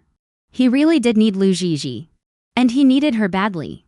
But he had always been the one in control, and would never be controlled by others. "Letting you go is impossible." Feng Heng's low, muffled voice rang out. Seeing this, Lu Zhizhi also knew it was impossible to convince him so easily. She then tried to find another angle. "Why did you capture me?" "Because I felt like it." The man in front of her just spat out 3 words expressionlessly. Or rather, any behavior that broke Chenjin's composure. Feng Heng was more than happy to see. Lu Zhizhi didn't know their past grievances, but her intuition told her the person in front of her was likely Chenjin's mortal enemy. so she couldn't appear too close to Chenjin. Then Lu Jiji's big eyes blinked. A grateful look appeared in her eyes. Actually, I should thank you. If it weren't for you showing up, I might still be trapped there. She was very sincere in fabricating lies. If you won't let go, then don't. If you can provide me with the necessary food and water, I can also purify your friend. At this moment, she saw in the man's eyes a flicker of suspicion crossed. She knew that if she wanted to find a chance to escape, she had to lower the other's guard first. After a long while, only then did the man finally speak. Purify first. We'll talk about the rest later, a tyrannical treaty. But at this point, Lu Jiji had no other choice. Immediately, she crouched down in front of Feng Heng's main body, stretching both hands forward. She released her psychic energy again, and this time Lu Jiji did not intend to enter the other's mental sea, because that would expose herself. When she had been purifying her teammates earlier, she discovered that psychic guidance with physical contact was more effective than just using psychic threads to soothe. So now, her hand pressed against the man's forehead. A golden light slowly flowed from the palm of her hand, then continuously entered the man's body before her, and at this moment, Lu Jiji did not notice. Feng Heng, standing nearby, was slightly stiff in his posture. He was trying his best to suppress his legs going weak. An urge almost to kneel, not enough. Still not enough, merely intermediate level emotional soothing. Could not satisfy him at all. The main body and the clone shared consciousness at this moment. The next moment, Feng Heng froze the clone. The energy then transferred back to the main body. Lu Jiji did not notice, had been unconscious just now. The man had opened his eyes at some unknown time, before she could think more. Her jaw was suddenly lifted by rough fingertips, before she could see clearly. Then hot breath quickly approached. A warm and nimble thing instantly entered her mouth. Lu Jiji was stunned. Eyes wide open, she looked at the enlarged face in front of her. Then her small hands pressed against the man's chest to push him away. However, that little strength was negligible at the same time. The duplicate Feng Heng who had been standing aside was now whole. Body trembled uncontrollably. His breathing became rapid. Eyes glazed over.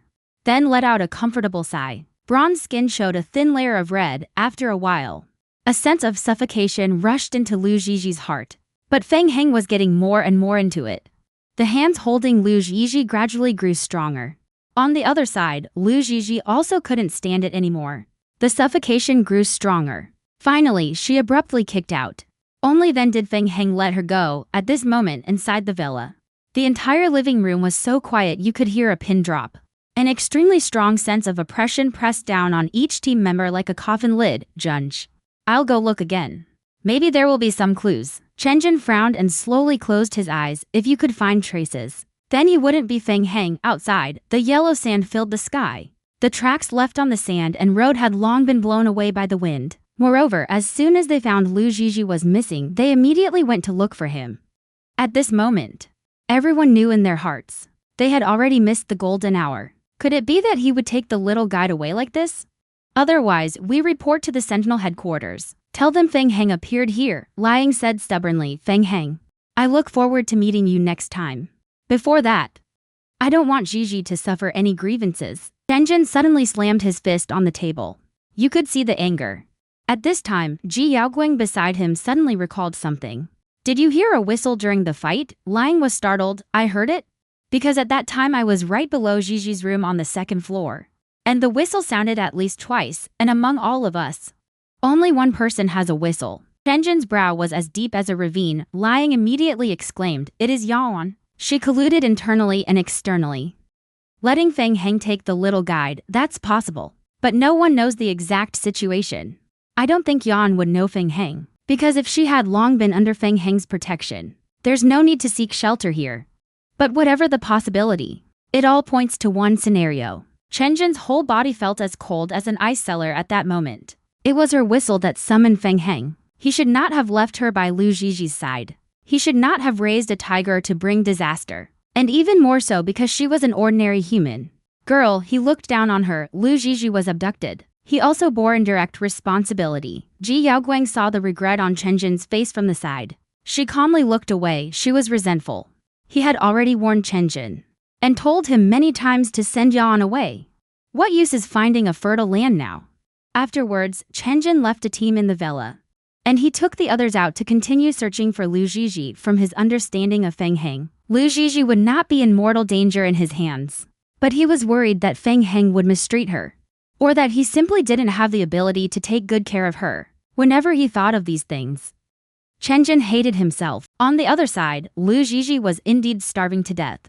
At that moment, she looked at the various grilled bugs in front of her and was deeply shocked. Feng Heng's prominent Adam's apple moved, as he was now chewing a stick insect expressionlessly. Lu Zhizhi, frustrated beyond tears, leaned against the person next to her. Go talk to him.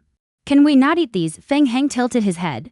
He lowered his eyelashes and looked at her. Are you scared? Lu Zhizhi nodded. I want to eat something that humans eat, the protein the human body needs. Insects cover 12 types of it. That means insects are what humans eat. Seeing the girl's pitiful expression, at this moment, the original Feng Heng found it amusing. Then after he leaves, I'll find you something else to eat. Lu Zhizhi seemed to see hope. Although he is a pervert, he's still quite reasonable when not purifying. Driven by the instinct to bully the weak and fear the strong, she immediately identified who among the blue-haired man and white-haired man was most likely to help her escape. So she tightly hugged Feng Heng's arm. Like a kitten, she rubbed her small face against his shoulder. Thank you. I still don't know your name, Feng Heng. The man was not used to such intimacy.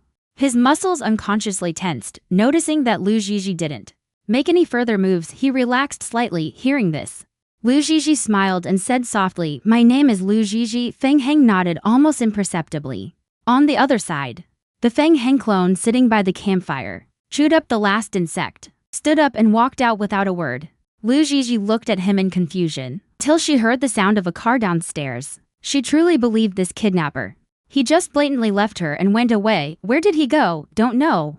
Since he left, then we can't we leave this place now? Lu Zhizhi suddenly showed a hint of excitement. This is the wandering wasteland. Mutant monsters appear at night. Ah, mutant beasts. Feng Heng gave her a meaningful look and asked, have you seen mutant beasts? Yes, she thinks telling him these irrelevant bits of information is nothing, but at this moment, what Feng Heng was thinking was, a small guide has actually seen mutant beasts, which means Li Chenjin has already taken her to the battlefield. Then he must have purified her too. Suddenly Feng Heng felt a twinge of discomfort. Come here. Hearing this, Lu Zhizhi was a bit confused, but still walked towards Feng Heng. Intermediate emotional soothing. How many times have you done it? Lu Zhizhi tilted her head. What soothing? The same as just now. His Adam's apple bobbed. His tongue felt a bit dry. Oh, I see. It's like kissing just now, right? Kissing? Who else have you done it with? Just then Lu Zhizhi tilted her head and thought for a moment, then said, only you. No one else. Actually, she couldn't really remember clearly, but saying it this way was definitely better. Sure enough, as soon as she finished, the man turned his face away, and his Adam's apple bobbed again. Immediately after, Feng Heng took a blanket from the car. It was getting late. You can sleep on this blanket for the night. Lu Zhizhi took it from him. This man actually had a gentle side, totally different from that blue-haired freak. So Lu Zhizhi went to sleep hungry that night. When dawn broke, a fragrant smell woke Lu Zhizhi from her dreams. The next moment, she rubbed her eyes and looked toward the source of the scent, only to see that Feng Heng had somehow gone out and caught a wild rabbit and was roasting it over the fire. Then Feng Heng handed her a leg of the rabbit sizzling with oil. Lu Zhizhi quickly took it and sat quietly beside him eating. Even though she was very hungry, she didn't eat in a hurry, but the meat on the rabbit leg was a bit tough, and she chewed silently without a word. Feng Heng noticed she had been chewing for a long time without swallowing, and asked, what's wrong, can't eat it? Lu Zhizhi puffed out one cheek like a little squirrel. No, it's just impossible to chew through. Seeing this, Feng Heng cut off the tenderest part of the rabbit, then tore the meat into shreds. After switching to the tender meat, it was indeed much easier to chew. Lu Zhizhi then began to eat, bite by bite, and while eating, she kept turning around to look at Feng Heng beside her. He ate very quickly. It was as if he had been trained. Lu Zhizhi quietly observed from the side, felt that his eating order, speed, and time were very familiar. It felt very similar to Li Chenjin and the team members. After eating, one easily gets sleepy. The next second, Lu Zhizhi lay down on the large blanket, comfortably took a nap. Seeing that Lu Zhizhi had eaten and drunk his fill, Feng Heng sat on the ground with his eyes closed. At this moment, he also entered hibernation, but his vision then appeared at the clone's side. When the clone Feng Heng drove Yan back to Paradise Base, someone had sent word of his defection back to the base. As soon as he got out of the car, he was surrounded by several stonecrackers. They pointed guns at his head. Feng Heng raised his hands above his head. His expression was like a cold machine. The girl the daddy wanted was in the car. A stonecracker went to check, and indeed found Yan, who had passed out. Then he was taken to Candy Daddy. Immediately, a strange, screechy voice sounded, 384. Why did you betray? 384 was his name, meaning he was the daddy's 384th son. Feng Heng remained expressionless, but assumed a reverent posture. At that time, my judgment was that we could not defeat the outsiders. They not only had firearms, but also superpowers. So I used a diversion to steal the girl away, dodging pursuit all the way. Only after risking my life did I return to base. Superpowers? Dad heard that and his eyes lit up. Those outsiders might be useful to me. Then Feng Heng raised both hands and presented a map. I risked my life to come back just to tell Dad good news. This is the small path I discovered to the villa. With this path we can launch a surprise attack. That way not only their supplies will be yours, even their people will be yours. But the leader of the outsiders is not easy to deal with. I'm afraid only Dad personally going to persuade them to surrender could possibly avoid them having the risk of mutual destruction. Candy Dad immediately squinted, as if considering. Feng Heng fanned the flames, saying, moreover, there are girls in their team. Very healthy. Can serve as vessels for Dad. As soon as these words were spoken, Candy Dad indeed could not restrain himself. He controlled his wheelchair to move forward and passionately declared to the stonecrackers below, my warriors, who will follow me to the land of plenty? All the stonecrackers raised their arms and cheered, responding in unison. Feng Heng still stood inside. His light gray pupils gradually darkened. He wants to use Li Chenjin as bait to lure Candy Daddy out of his lair, then take the opportunity to blow up the entire Paradise Base. Stonecrackers, having lost their base, are like ants living in a hole, and will inevitably fail to form an army. At that point he can take advantage of the chaos to kill Candy Daddy. This is the most energy-efficient method after everything is arranged. All stonecrackers are ready to go. Feng Heng is among them. But at this moment his mind is slightly unsettled. Feng Heng controls the clone, then wakes the main body from hibernation. But in the next second he is stunned to see the person curled up at his leg. He sees Lu Jiji's hair stuck to her face, covered in cold sweat, pale complexion, her knees curled up to her stomach. This slightly eases the pain. She has been calling Feng Heng for a long time, but the man cannot wake up. By now, Lu Jiji is trembling from the pain and can no longer utter a single word. Suddenly, Feng Heng kneels down in front of Lu Jiji. Seeing her weak expression, freezes on the spot. What's wrong? Where does it hurt? But Lu Jiji cannot answer him. Then with her last ounce of strength, points to her stomach. Seeing this, Feng Heng immediately thinks of feeding her the rabbit meat. He frowns, lost in thought, not even realizing that he too is breaking out in a cold sweat. He had handled that rabbit carefully, not contaminated. Also confirmed it's cooked. What exactly is the problem? And he himself ate it too. He did not feel anything unusual, but what he didn't know was that rabbit was very greasy. Lu Jiji simply couldn't digest it after eating. Since she transmigrated into this world, her stomach also became very fragile. The food Ji Yaoguang used to make for her, either small meatballs made from crushed meat, or a small amount stuffed into pies, were all fine and easily digestible foods. At this moment, Feng Heng felt at a loss for the first time. He first fed Lu Jiji some warm water. Seeing that she still didn't get better, he paced around anxiously. Then he found a cloak to wrap her up, to protect her from the yellow sand. Then he carried Lu Jiji and moved against the strong wind toward the villa. In his desperation, he had to open to fields of vision.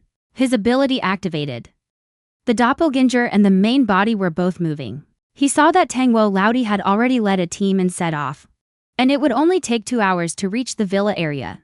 The original plan was for his main body to go to Paradise Base to activate the detonation device. The doppelganger waiting for Laudi and Li Chenjin to both be injured, then take the chance to kill him. But now, looking at Lu Jiji in front of him, his heart trembled. His subconscious told him not to abandon her. Then he held Lu Jiji and rushed towards the villa without looking back, because only there was it possible to have a way to save Lu Jiji. An hour later, Leon sat on the steps at the door, resting his chin on his hand.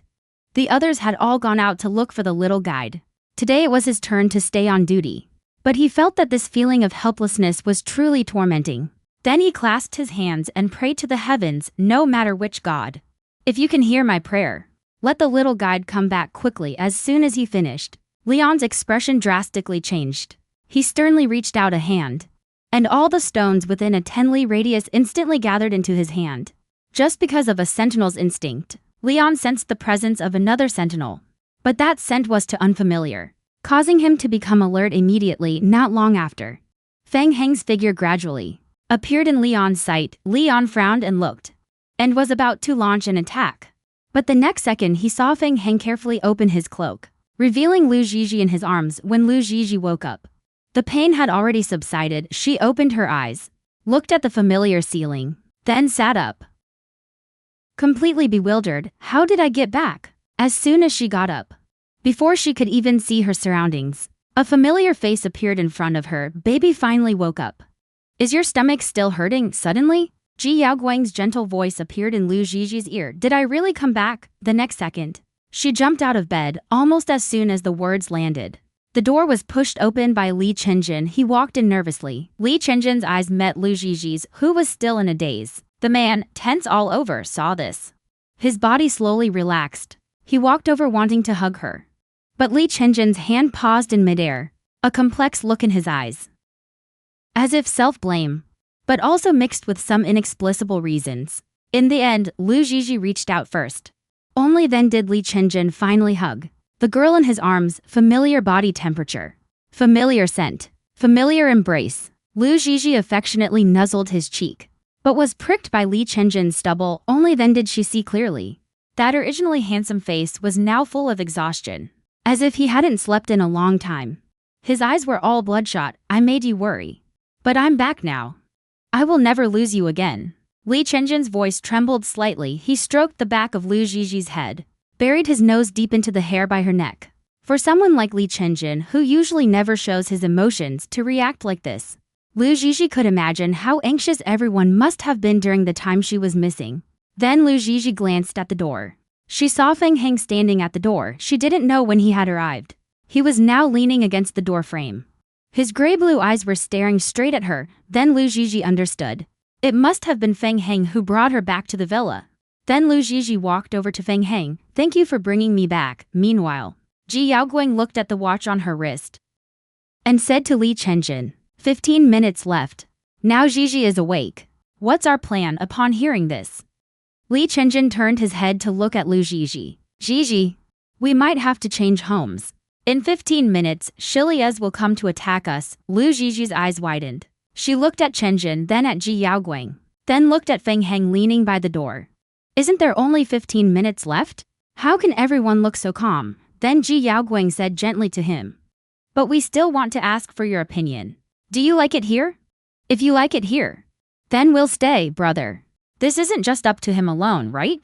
There has to be a limit to spoiling someone. Hey, others are already at our doorstep, and these men are still here asking about her preferences. Lu Zhizhi was extremely anxious, immediately wanted to pack up her own small bundle, but then remembered there were less than 15 minutes left and fell into despair. Ji Yaoguang noticed her anxiety, smiled and said, don't worry.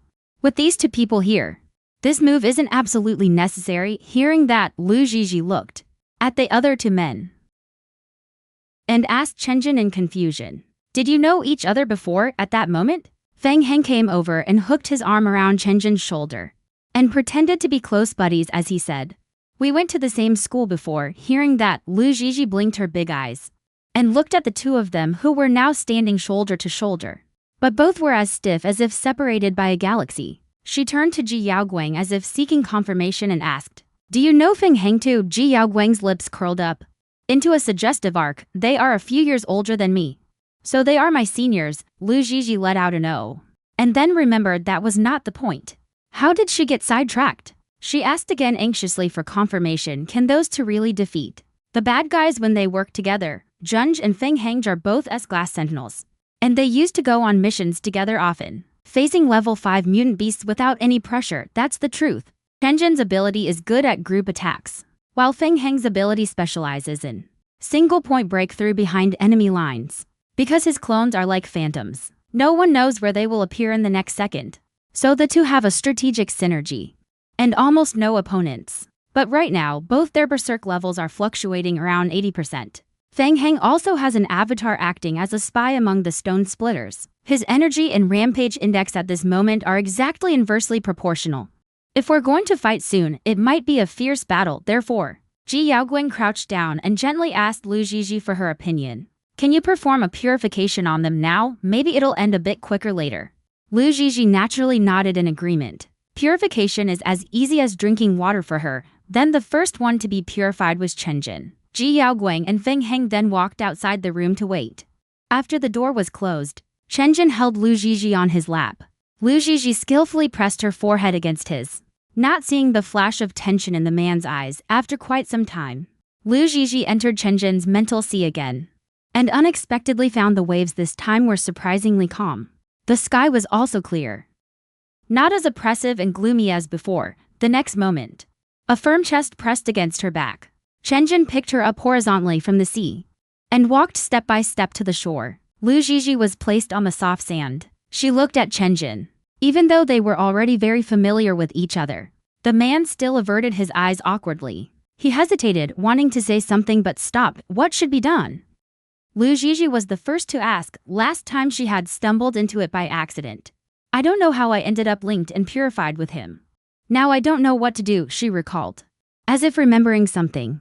Then grabbed Chen Jin's wrist to pull him closer. Clearly the girl's strength was very light.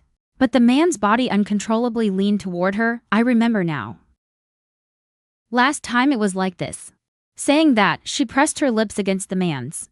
Her eyes blinked in confusion twice. Tilting her head, she asked Chen Jin, is it like this? Did the purification work? Chen Jin's breathing was a bit heavy. His jaw was tight. He pressed his lips together and didn't speak. He stared at Lu Zhizhi. His chest rose and fell unsteadily. When he opened his mouth, his voice was already hoarse. Don't enter Feng Heng's mental sea later. Only sentinels and guides who have marked each other can purify this way. Lu Zhizhi, half understanding, asked again, what is marking? Then Chen Jin suddenly pulled Lu Zhizhi into his arms. Before she could think more, a wave of heat instantly surged onto both their lips. Outside the room right now. At Paradise Base, the stone splitters had already arrived outside the villa. Next, a large-scale, massive battle was about to break out inside the villa at that moment. Lu Zhizhi had already been marked by Chen Jin without a sound on the other side. Feng Heng waiting outside the door as the time grew longer and longer. He increasingly sensed something was wrong. Purification usually doesn't take this long. Unless it's that kind. The next moment, Feng Heng directly pushed the door open. And sure enough saw Chen Jin linking their spiritual sea with her. While Lu Zhizhi was surrounded by that man's thick pheromones, he directly pulled Lu Zhizhi away and punched Chen Jin in the face. A marking signifies a sentinel's identity and belonging, indicating that he is bound to his guide. Most are partners, very few are teammates, generally divided into temporary markings and permanent markings. A temporary marking automatically disappears after 7 days. Kind of like a trial marriage, Feng Heng had been temporarily marked before. And that woman was also his teacher. A person who had done him a great kindness. And also the last guide in the Interstellar. But she died at Chen Jin's hands. Whenever Feng Heng saw his face, he would think of his teacher when he discovered Lu Zhizhi marking Chen Jin. The irritable feeling in his heart was different from the usual friction with Chen Jin. You take advantage of her being young and knowing nothing. Want to claim a precious guide. You've got it all figured out. Interrupting so rashly like this could easily injure her brain domain. Chen Jin stood up against the wall. His cold eyes looked at Feng Heng with some annoyance. Come on. What are you pretending to care about her for? If I hadn't interrupted, you would have gotten your hands on her long ago. Even your brother noticed your improper thoughts about her. You still won't admit you want to keep her for yourself. This is between me and her. You don't need to interfere. Chen Jin frowned slightly upon hearing this. A flicker of thought passed through his eyes. What if I do interfere, Chen Jin? Don't forget you owe me. Feng Heng snared. What do you want? Chen Jin looked at him coldly, as if holding back. You killed my guide. Then I'll kill your guide. Upon hearing this, the next moment, Chen Jin grabbed him by the collar and pushed him against the wall, anger surging like towering waves in his eyes. At this moment, Lu Zhizhi, standing nearby, looked innocent. Didn't you guys tell me to purify? Forget it. Stop arguing. Just then, Suddenly the whole house shook. Ji Yaoguang, outside the door, quickly drew a gun from her waist. The stone splitter is coming. Seeing this, Feng Heng stopped arguing with Chen Jin. The next moment, his eyes went blank, and his perspective switched to his doppelganger. At this time, the stone splitters led by Tang Wo Laudi launched a sneak attack as planned, but fell right into the trap. 1 hour ago, Feng Heng had sent Lu Zhizhi back to the villa. Soon after, Chen Jin returned upon hearing the news. Feng Heng immediately sold out Tang Wo Laudi, told their battle plans, numbers, and weaknesses to Chen Jin. Why are you helping me? Chen Jin did not believe him. Feng Heng sneered, help you, joke. I am helping myself. He sent Lu Zhizhi back. At that time he had thought it through clearly. Candy Dad he must kill. Heaven Base had no time to go back and blow it up, but it doesn't matter. No matter which one to blow up, as long as we make a big news event the main star will notice. So Feng Heng decided to blow up the villa. So just now Lu Zhi felt the shaking sensation. It was that Chen Jin ordered his team members to detonate the bombs that had been planted earlier. The roar of the explosion resounded through the sky, causing the entire water blue star to tremble at the same time. On a distant main star, the Lord's Council and the military department each simultaneously received a monitoring alert. Colonel Shulin's star detected a massive explosion. A bespectacled soldier said to the man in front of him, just handle such trivial matters yourselves. I must find Hefire's fiancé as soon as possible. Report to that person. In the Lord's Council Hall on the other side, Lord Lu. A huge explosion just occurred on Shulin's star. Lu Yuan, wearing court attire, he calmly took the report, his 10 fingers rhythmically tapping on the table. Feng Heng went missing on Shulin's star. This matter is likely related to him. Now immediately broadcast the live feed from Shulin's star to me. The stone crackers here were engulfed by sudden flames and thick smoke. Panicked, they fled in all directions. An ambush. We've fallen for it. Instantly, a stone cracker shouted. Candy Daddy looked at the scene before him, furious and exasperated. 384. This damn traitor, but no one had the energy to answer him, because the stone crackers were scattering like driven beasts. Candy Daddy led the remnants to retreat. But the next second, a purple-black lightning bolt roared like a black dragon and rushed over. Chen Jin stood tall on the rooftop, his face stern, his eyes sharp. A black eagle screeched and circled above his head. The man was like an asura from hell. The stone crackers stepped back one after another. But it was already too late. Some people's lower bodies had already been instantly corroded and vaporized. Some people's faces were splashed with black lava. In the next second, their facial features were already indistinguishable. And right behind the stone crackers, a figure moved against the flow of everyone like a ghost. 384 walked straight ahead without looking sideways, all the way towards Candy Daddy's position. His handsome face was as cold as a machine. His eyes were firmly locked on the back sitting in the wheelchair, and diagonally opposite, Feng Heng, who was fighting alongside the squad's sentinels. Wherever he passed, stone crackers kept falling. The butterfly knife in his hand quickly and cleanly stabbed into the necks of those stone crackers. The fallen ones didn't even have time to speak. Holding their necks that were gushing blood, they could only widen their eyes and let out a few gasps. At this moment, Candy Daddy also realized the seriousness of the situation. Yawn beside him looked like a tattered rag doll. The next moment, Candy Daddy bit into Yawn's throat like biting raw meat. Instantly, Yawn's life force was rapidly drained, turning into a powerful energy that surged into Candy Daddy's body. With this energy injection, Candy Daddy's body began to swell. Complex blood-red patterns emerged on his skin. Finally, he transformed into a huge blood-red giant. Seeing this, the stone crackers all shouted excitedly. It's a bloodthirsty frenzy. Dad is about to use his ultimate move. We are saved. Lu Zhizhi, who was watching from the window, heard this and asked Ji Yaoguang beside him, what is the bloodthirsty tide? Will everyone be in danger? At this moment, Ji Yaoguang's expression also turned serious. It's a sinister ability, able to absorb others' energy and convert it into attack power. No wonder Candy Dad stubbornly abducted girls back to Yawn, because only with the blood of young girls can this ability be activated. Sure enough, as Candy Dad's bloodthirsty tide ravaged the battlefield, Feng Heng and Chen Jin gradually fell at a disadvantage. On the other side, Leon and his teammates were inadvertently wrapped in his blood mist, and their life force was continuously drained, seemingly about to collapse. I have to go help everyone. This time Lu Zhizhi couldn't sit still at all, But Ji Yaoguang disagreed.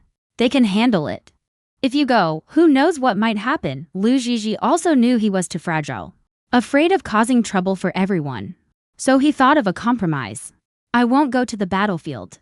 In that grove of trees near the villa. Try to release mental power in the grove with her here. All sentinels can use their abilities without any worry. Especially Chen Jin and Feng Heng. As long as they buy some time. Temporarily hold off Candy Dad's bloodthirsty tide. The two of them can end this battle as soon as possible. Ji Yaoguang's eyes flashed with struggle. Final compromise. Don't leave my side for even half a step. Upon hearing this, Lu Zhizhi nodded obediently. Then she was carried by Ji Yaoguang to a hidden spot in the woods. The view from this position was very good. It was neither easy for the enemy to discover them, and could also clearly see the movement paths of Chen Jin and Feng Heng. After finding a good position, the next moment Lu Zhizhi stretched out both hands and released a powerful purification. The golden light in her hands, like dancing fireflies, floated towards all the sentinels in the battle. Because this time it was a long-distance purification, Lu Zhizhi had to mobilize more than usual mental energy in no time. Her forehead was beaded with sweat. Ji Yaoguang, standing by, looked worriedly at Lu Zhizhi, who had his eyes tightly shut at that moment, little brows furrowed. Seeing this, the man couldn't help but go over and hold her tighter. Stop it. Zhizhi, it's enough. But Lu Zhizhi persisted. Candy Daddy's blood mist is continuously draining the sentinel's energy. But immediately after, Lu Zhizhi used her energy to heal the sentinels back. It's the little guide. Everyone on the battlefield felt that familiar power, exclaimed excitedly. The moment the golden light flowed into Chen Jin's body, his back stiffened. He realized Lu Zhizhi had come out of the villa, and instantly panicked. But he couldn't search for her everywhere, because that would let Candy Daddy notice something. Feng Heng also felt Lu Zhizhi's spiritual threads for the first time. The delicate and soft golden spirit threads wrapped around his arm. These spirit threads were just like their owner, equally timid and immature, but soft and brave. At this moment, Feng Heng let out a low laugh from his chest. The butterfly knife flipped back and forth between his fingers, dancing into a blur. Then he looked at Chen Jin, with deep excitement and combativeness in his eyes. Since that's the case, let's cooperate after a long time. Make it quick. Don't waste the little one's spiritual power. Upon hearing this, Chen Jin nodded. Amid the chaos of the battlefield, Chen Jin and Feng Heng stood side by side, facing the ferocious stone splitter. Their eyes met. Each understood the other without words. No unnecessary exchange. They already knew each other's intentions. At this moment, Lu Zhizhi, hiding in the woods, had a pale face. Her hair was soaked. Her whole body trembled uncontrollably. Ji Yaoguang's hand rested on her slender back, gently and slowly stroking, calming her shivers. Stop. It's enough. He hugged her tighter with sympathy. But Lu Zhizhi could no longer hear. The dark pattern crack on her brow deepened. Faint energy was about to break the seal. The next second, she felt the power inside her growing faster and faster, completely out of control. Lu Zhizhi wanted to stop but couldn't. Ji Yaoguang pulled her back tight. Hearing her weak sobbing breaths, his heart rate spiked to 180. A sense of panic spread in Ji Yaoguang's heart. He gritted his teeth, stood up and fired a shot directly into the sky. The gunshot instantly startled a flock of crows in the woods. Chen Jin and Feng Heng did not simultaneously frowned. What's wrong? Feng Heng asked. It's Yaoguang. She's signaling us. I'm afraid something happened to Zhizhi. Chen Jin nervously looked in the direction of the gunshot. Suddenly his pupils contracted. Seeing this, Chen Jin turned his head back again, staring at Tangwo Laudi not far away. In his eyes was the determination to fight to the death. Feng Heng, no time to waste here. Kill him. This time, Feng Heng no longer had his confrontational mockery, but responded with full concentration. Same old rules. The moment his voice fell, Chen Jin directly used his superpower to attack Tangwo Laudi's face. But that was just a feint. Sure enough, Tangwo Laudi was fully dealing with the unstoppable Chen Jin, not noticing Sambai Bashisi, who had quietly stood behind him. In just an instant, a knife was plunged into Tangwo Laudi's heart, only to see him struggle a few times, then fall to the ground lifelessly. At the same time, a dazzling white light suddenly appeared in the forest. Lu Zhizhi, for the first time, entered his own mental sea. It was a huge hourglass. Lu Zhizhi stood at that moment in the golden fine sand, looking around blankly. Suddenly, A fluffy little ball emerged from the fine sand, with a slightly cute and dazed expression, paused for a moment. Then its whole body emerged from the sand. Lu Zhizhi looked at the suddenly appearing golden hamster. The person and the animal blinked at the same time. Jin Xixing's little ears are like to small seashells, twitching slightly. Are you my spirit entity? Hearing this, Jin Xixing gave Lu Zhizhi a peace sign. At that moment, Lu Zhizhi carefully felt the mental energy inside her body. The recent battle had drained the restless and turbulent power that had been surging through her. And now the uncomfortable feeling from before was gone, replaced by a gentle and vast force. She raised her hand and turned it. Golden light dancing along her fingertips. Lu Zhizhi could sense that this was her true power. A comfortable and abundant energy flowing through her entire body. Then, Lu Zhizhi saw golden particles drifting away little by little around her. And soon everything returned to calm. The sentries were orderly cleaning up the battlefield. Meanwhile, in the living room of the villa, two tall men sat in silence, not saying a word. Waiting for something, Chen Jin stood by the window, head bowed, disassembling and reassembling a gun over and over. Feng Heng heard the clattering sound of the disassembly, and his already irritable mood grew even worse. Can you drop that bad habit of yours? He said impatiently. The sound of a round being chambered rang out, as Chen Jin's gun barrel pointed at him, with intense murderous intent in his eyes. Since you already had a clone lying in ambush, why didn't you use it from the start, and instead waited until he exhausted all his mental energy? Feng Heng, who was always sharp-tongued, remained silent at this moment. He looked at 384, who stood like a robot. But ever since he performed a mid-level emotional soothing on that little one, his clone had become a bit strange. Since yesterday when he ordered him to return to the paradise base, the clone had been subtly out of control, and now it couldn't be retracted into the main body. But this incident Feng Heng could not tell anyone, because loss of control of one's ability represents loss of control of a sentinel. The next second, Ji Yaoguang came out of the door and walked down. How is it? Chen Jin immediately asked. Ji Yaoguang pondered for a moment, frowned and said, her mental energy is exhausted. Fortunately, there is no backlash, but there are no signs of recovery. What does this mean? A guide's mental energy can usually recover on its own. Feng Heng stepped forward and said, he hasn't recovered. He doesn't even have mental energy anymore. Now he's like an ordinary person. Ji Yaoguang shook her head in confusion. At this time inside the villa, Lu Zhizhi, after the exhaustion, slept for a long time. In a daze, she felt herself waking up in a furry embrace. Then she opened her eyes and saw a huge wolf's head lying beside her shoulder. She was so scared that she held her breath. The white wolf was lying on the bed. It measured about 2 meters. It is estimated that when standing up, it would be taller than her. The snow-white fur is glossy and fluffy, like a plus-sized Samoyed. But its eyes are much colder and sharper than a Samoyed's, as if sensing the tremble in her breathing. The white wolf opened its eyes, its gray pupils staring straight at Lu Zhizhi. The human and the wolf stared at each other like this, just as Lu Zhizhi thought she was about to be eaten right then. The white wolf stretched its long muzzle over and licked her face. The rough and slightly prickly texture made Lu Zhizhi's whole body shiver. Then, looking at the obedient white wolf in front of her, Lu Zhizhi thought for a moment, are you Feng Heng's spirit body? The white wolf just nudged her with its snout. Its tail stood up and wagged twice. And then the human and the wolf started playing around the room.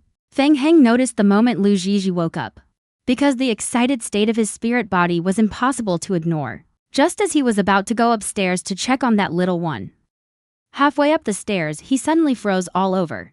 Feng Heng hung his head, his white hair blocking the desire in his eyes. But the heat all over his body made him unconsciously grip the stair railing, veins bulging fiercely on the back of his hand. His breathing quickened a little. Then Feng Heng struggled to regulate his breathing, walked to the door of Lu Zhizhi's room, and saw Lu Zhizhi scratching the fur on the white wolf's chest. He closed his eyes, struggling to suppress his physical instincts, and said coldly, seeing you this energetic, there shouldn't be any major problems. Hearing the man's slightly hoarse voice, Lu Zhizhi immediately looked toward the door. Your spirit beast is so cool. Lu Zhizhi complimented sincerely, thinking the wolf really looked handsome and majestic. Feng Heng covered his mouth with his hand, coughed once without responding, then immediately said seriously, I came to ask you if you want to come back to the main planet with me. Back to the main planet? This question was somewhat sudden for Lu Zhi, See, what about the others hearing this? Feng Heng felt a vague tightness in his chest. He knew she was asking whether Chen Jin and Ji Yaoguang were also going back. Just say whether you yourself want to go. Don't worry about others. Lu Zhizhi sat by the bed, blinking as she looked at him. Even though she wanted to refuse, she was a bit afraid of him and didn't dare say it directly. I want to go ask them. After hesitating for a while, Lu Zhizhi lowered her head slightly and said, having gotten the answer. Feng Heng's Adam's apple bobbed. And he said coolly, suit yourself, then left, walking to the second-floor hallway. Seeing the white wolf still crouching there, it made Feng Heng so mad he cursed. Are you a wolf or a dog? Now you're guarding the house for him? Then the white wolf had no choice but to stand up. Its fur paws slowly padding along, until finally Feng Heng withdrew it back into his spirit sea. Seeing this, Lu Zhizhi slowly walked down the stairs. Soon after, she saw Chen Jin disassembling a gun in the living room. Then, hearing the noise, he suddenly turned his head. Immediately, he trotted over and asked, how is it? Are you feeling better? It was clear he was really worried. Seeing this, Lu Zhizhi was also happy to be valued. I'm fine, by the way. That Feng Heng asked if I wanted to go back to the main planet with him.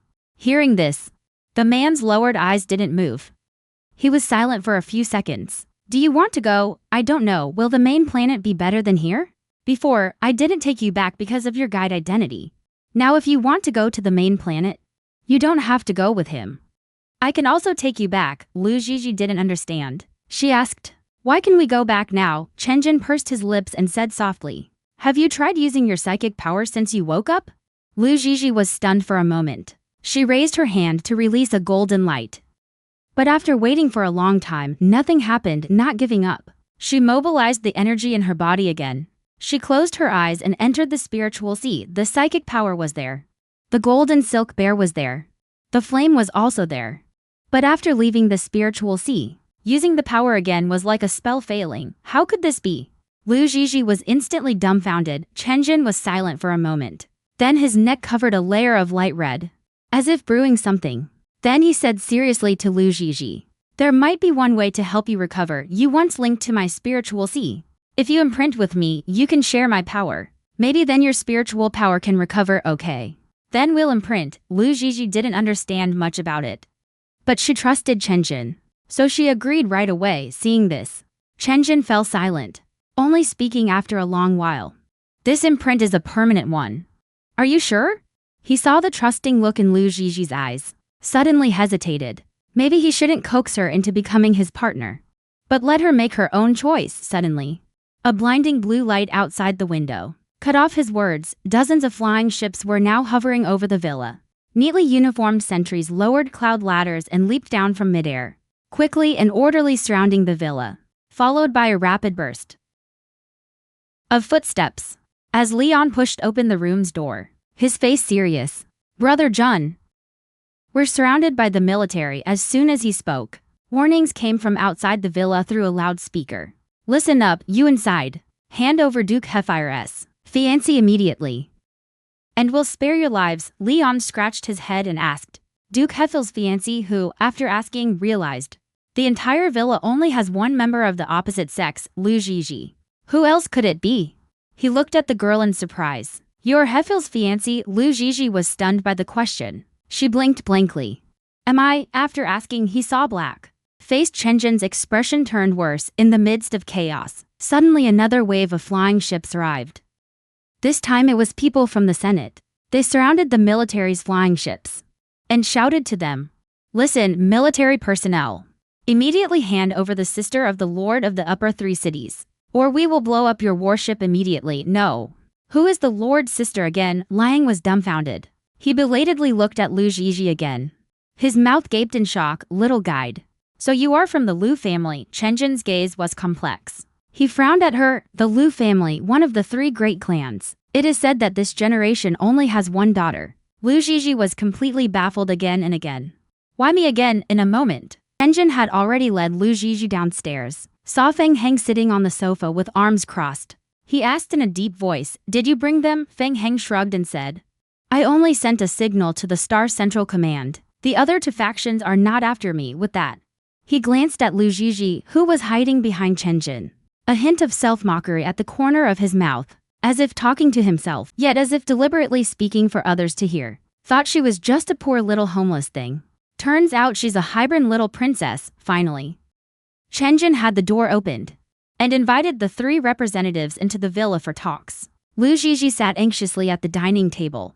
Across from her sat 3 tall, burly men, namely Colonel Hu Erkson from the military, Lu Yuan, the lord of the upper 3 cities, and Qiaxi, the operations officer from command. Then Hu Erkson spoke. Miss Lu must come with the military. I'll take my own sister away.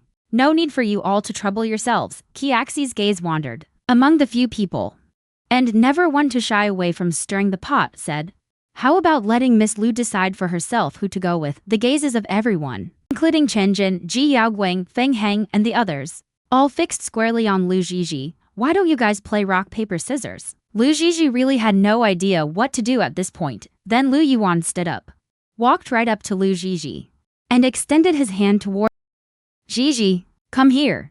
Big brother is taking you home. Lu Zhizhi looked at the man in front of her.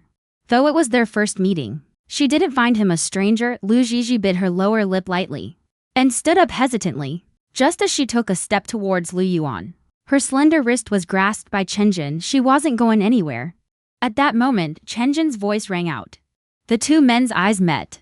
Both saw a subtle hostility in each other's gaze. Hu Erkson took the opportunity to walk over and bow to Lu Zhizhi. Respected Miss Lu.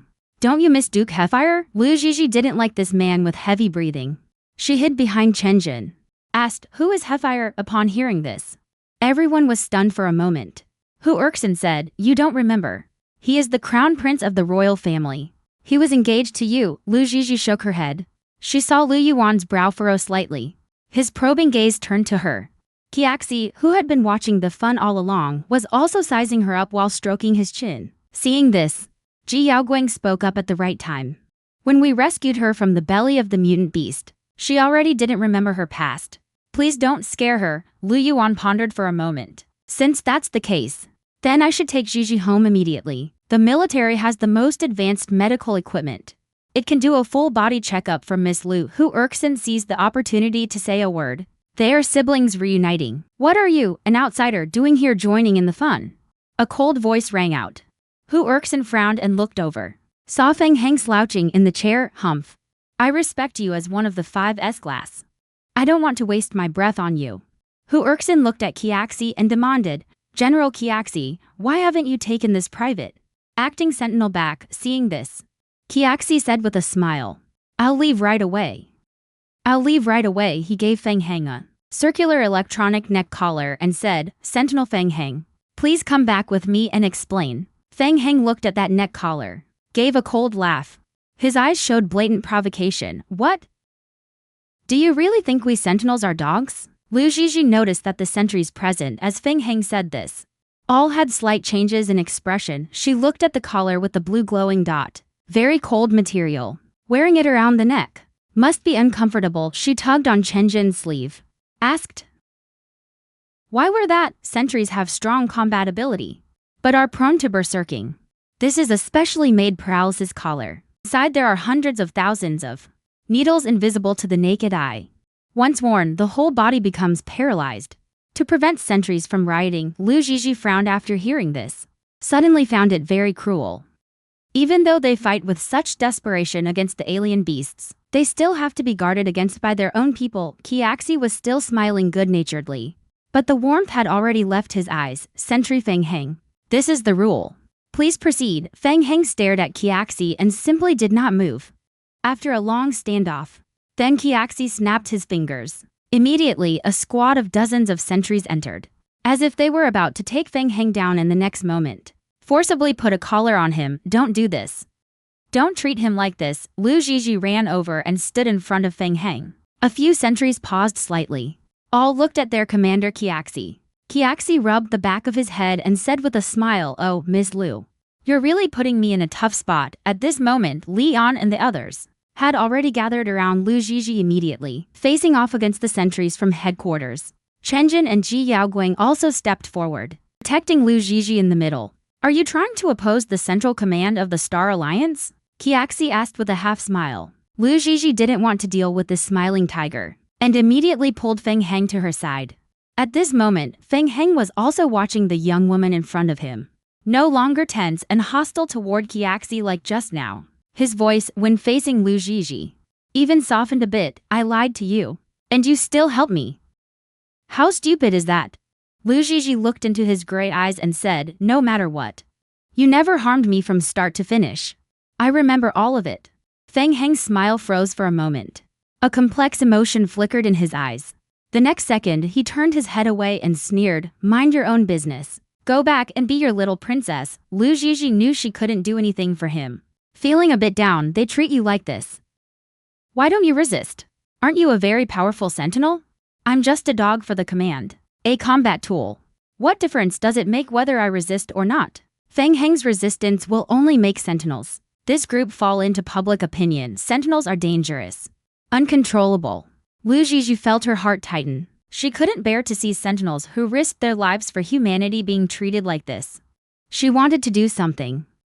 Even if it was just to make him more comfortable on the way back. So Lu Zhizhi picked up the neck collar from the ground, looked at Lu Yuan, who had been standing nearby without saying a word.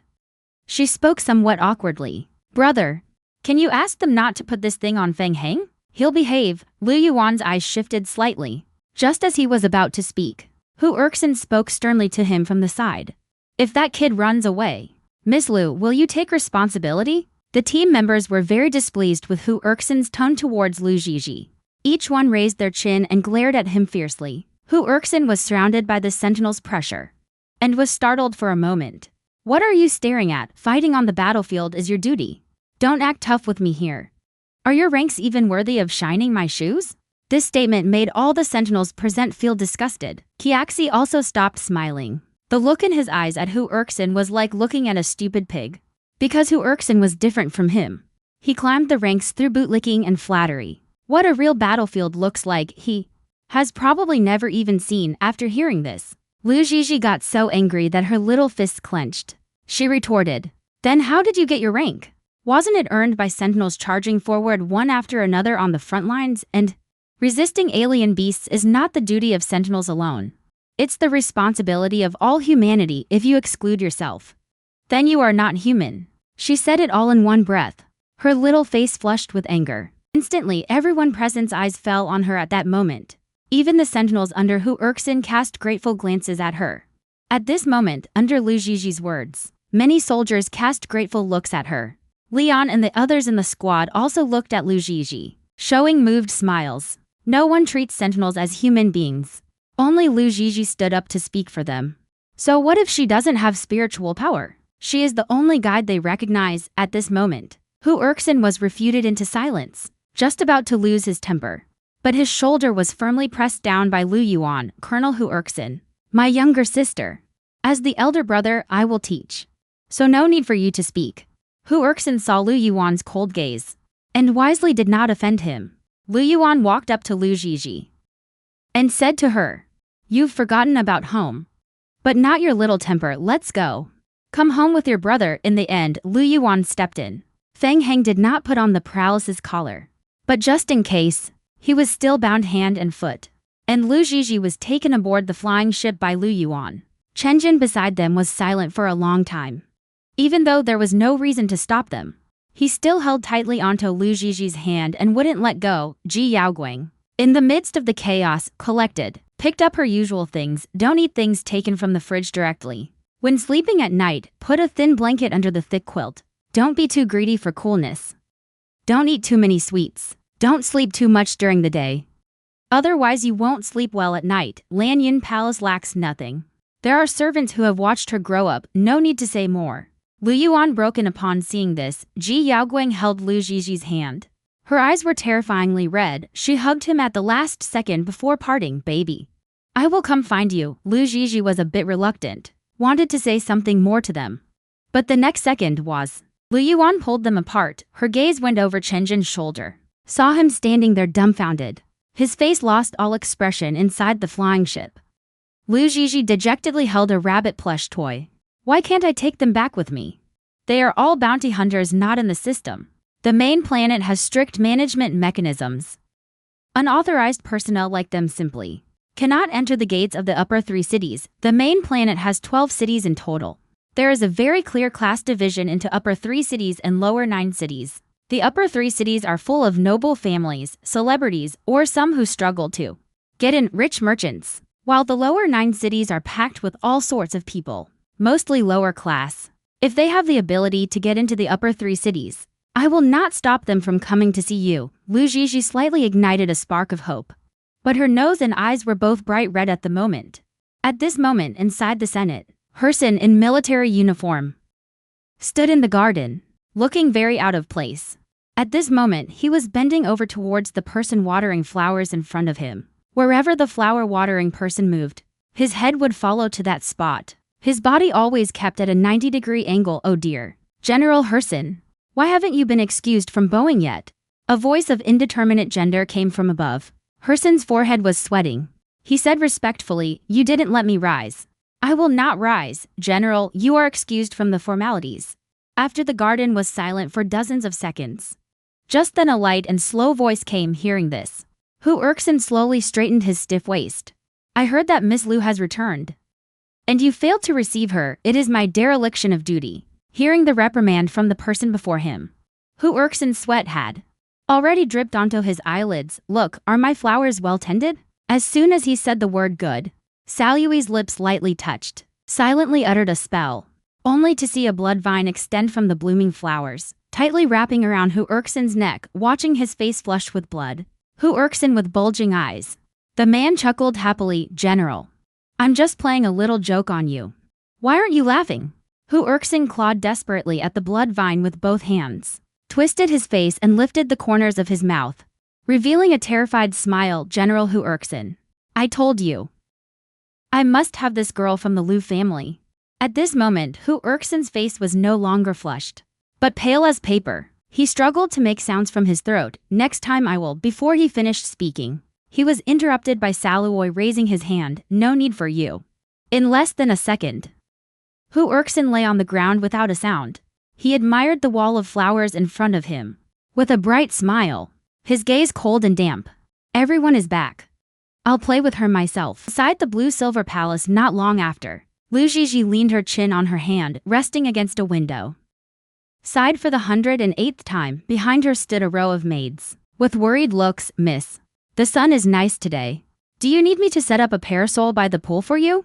I also prepared your favorite watermelon juice." Lu Zhizhi looked listlessly at the person who came forward to speak. This was the head maid, Quen. A serious and dignified person. She hung her head and shook it. "Everything here is fine." But she felt very lonely at this moment.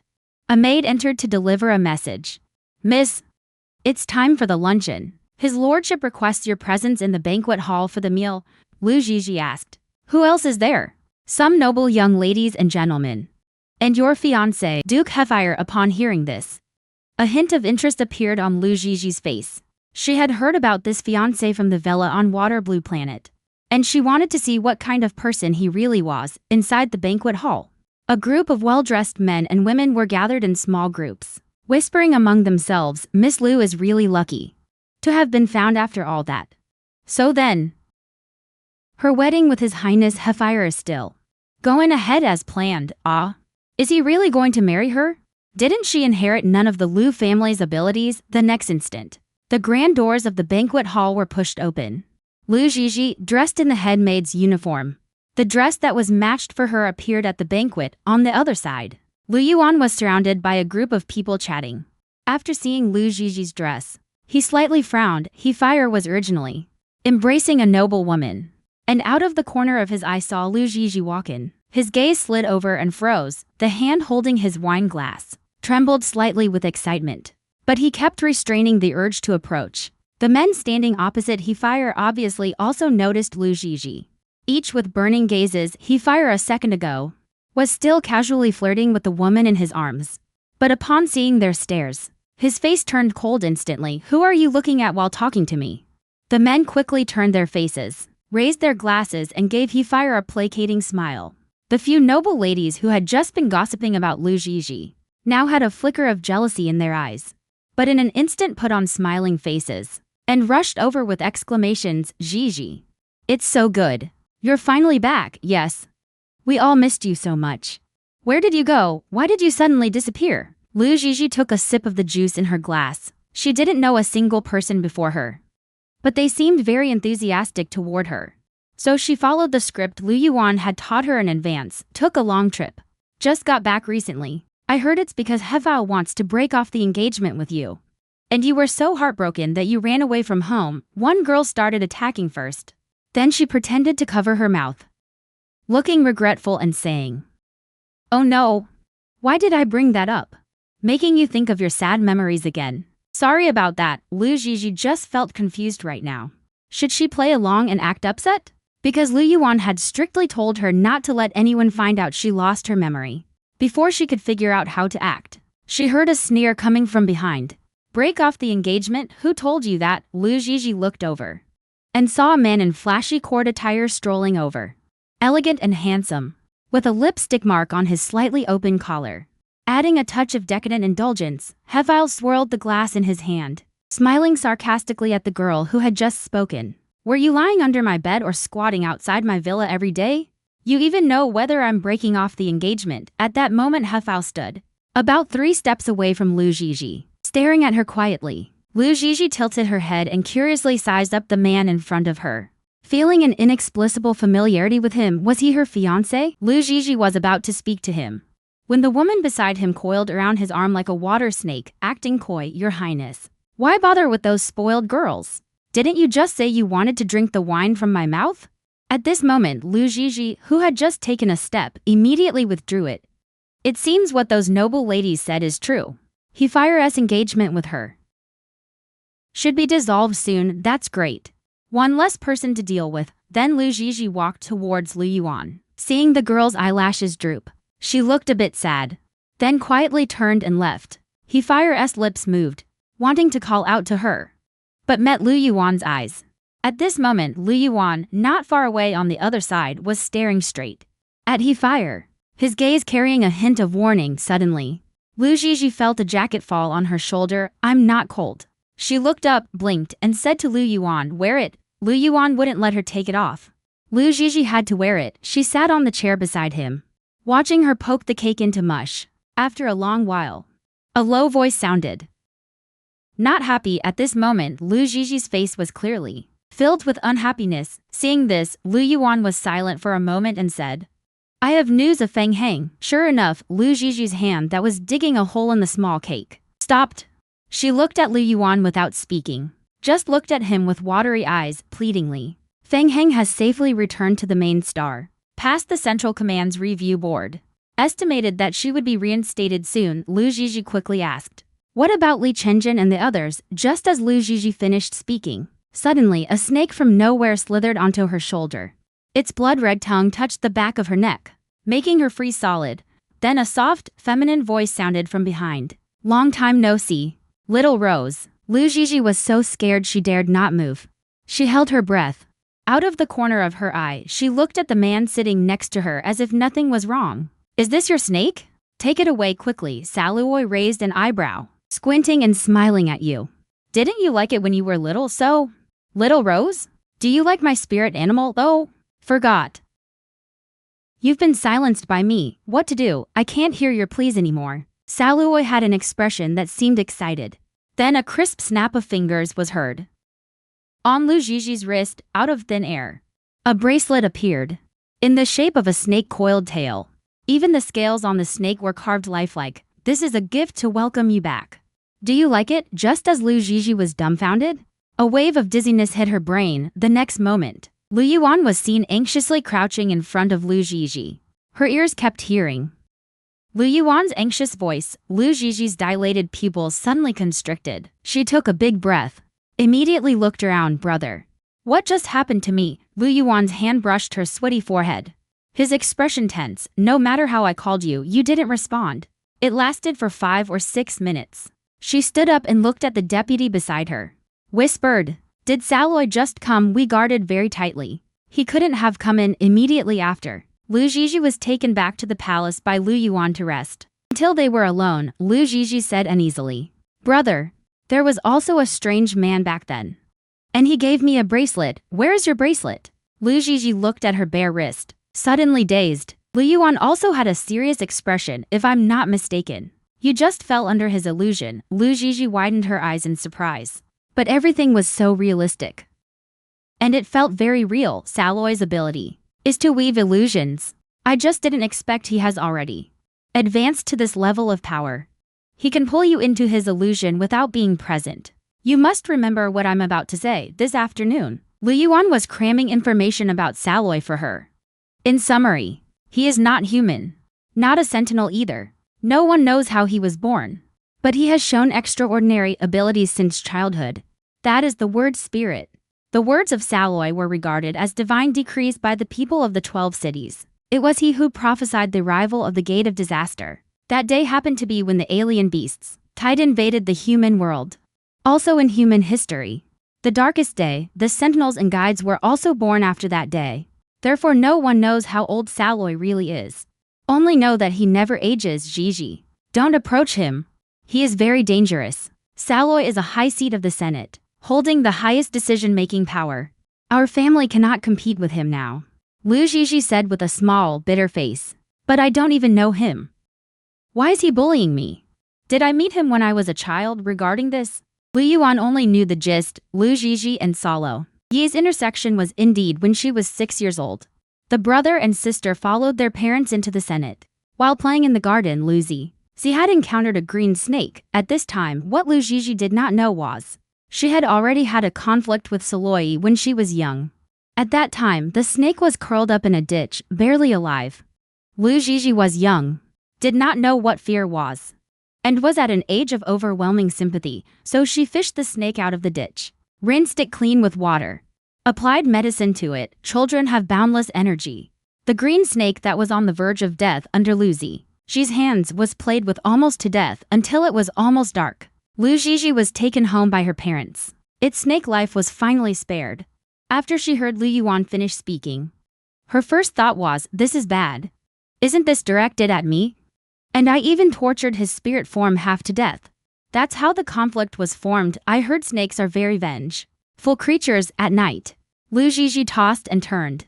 Unable to sleep peacefully, whenever she closed her eyes, there was a green snake. Just as she was tossing and turning, she suddenly heard a clear tapping sound on the window glass. Lu Zhizhi hugged the blanket tightly in fear. Just heard a da sound. The window glass rattled again. She heard the sound like pebbles hitting the glass. She walked over barefoot, opened the window and looked outside. Strange. There was nothing there. Just as Lu Zhizhi was about to turn around, a loud bang exploded in the sky. A firework streaked across the night sky, blooming with brilliant light.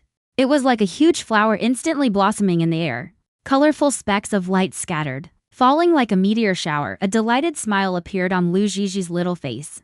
Her eyes were drawn to the dazzling fireworks. Not far away, he fire stood in the dark night. Looking up, she gazed at Lu Zhizhi leaning out of the window. The daytime frivolity and lightness were gone. In his eyes, there was only barely concealed longing and a surging tide of emotion. Zhizhi. Welcome home. The sudden fireworks dispelled Lu Zhizhi's fear. She slept well. The next day, waking up, she stretched and walked to the window, but saw a bouquet of flowers on the windowsill. The flowers still had fresh morning dew on them. She asked Ms. Quen. The other party said they hadn't placed any flowers in her room. However, Lu Zhizhi quickly put this minor incident out of her mind. In the following days, her appetite was much better than when she first arrived, and she had also adapted a bit to life in Blue Silver Palace. Lu Yuan was very busy, but he would have breakfast with her every day, and then come see her before she went to bed at night. That morning, Lu Zhizhi took the opportunity to make a request. I want to go check out the Interstellar Central Command. Lu Yuan, while drinking coffee and looking down at the document in his hand, after hearing that, calmly said to words, no, are you trying to go see Feng Heng? Being read about what was on her mind. Lu Zhizhi was not intimidated.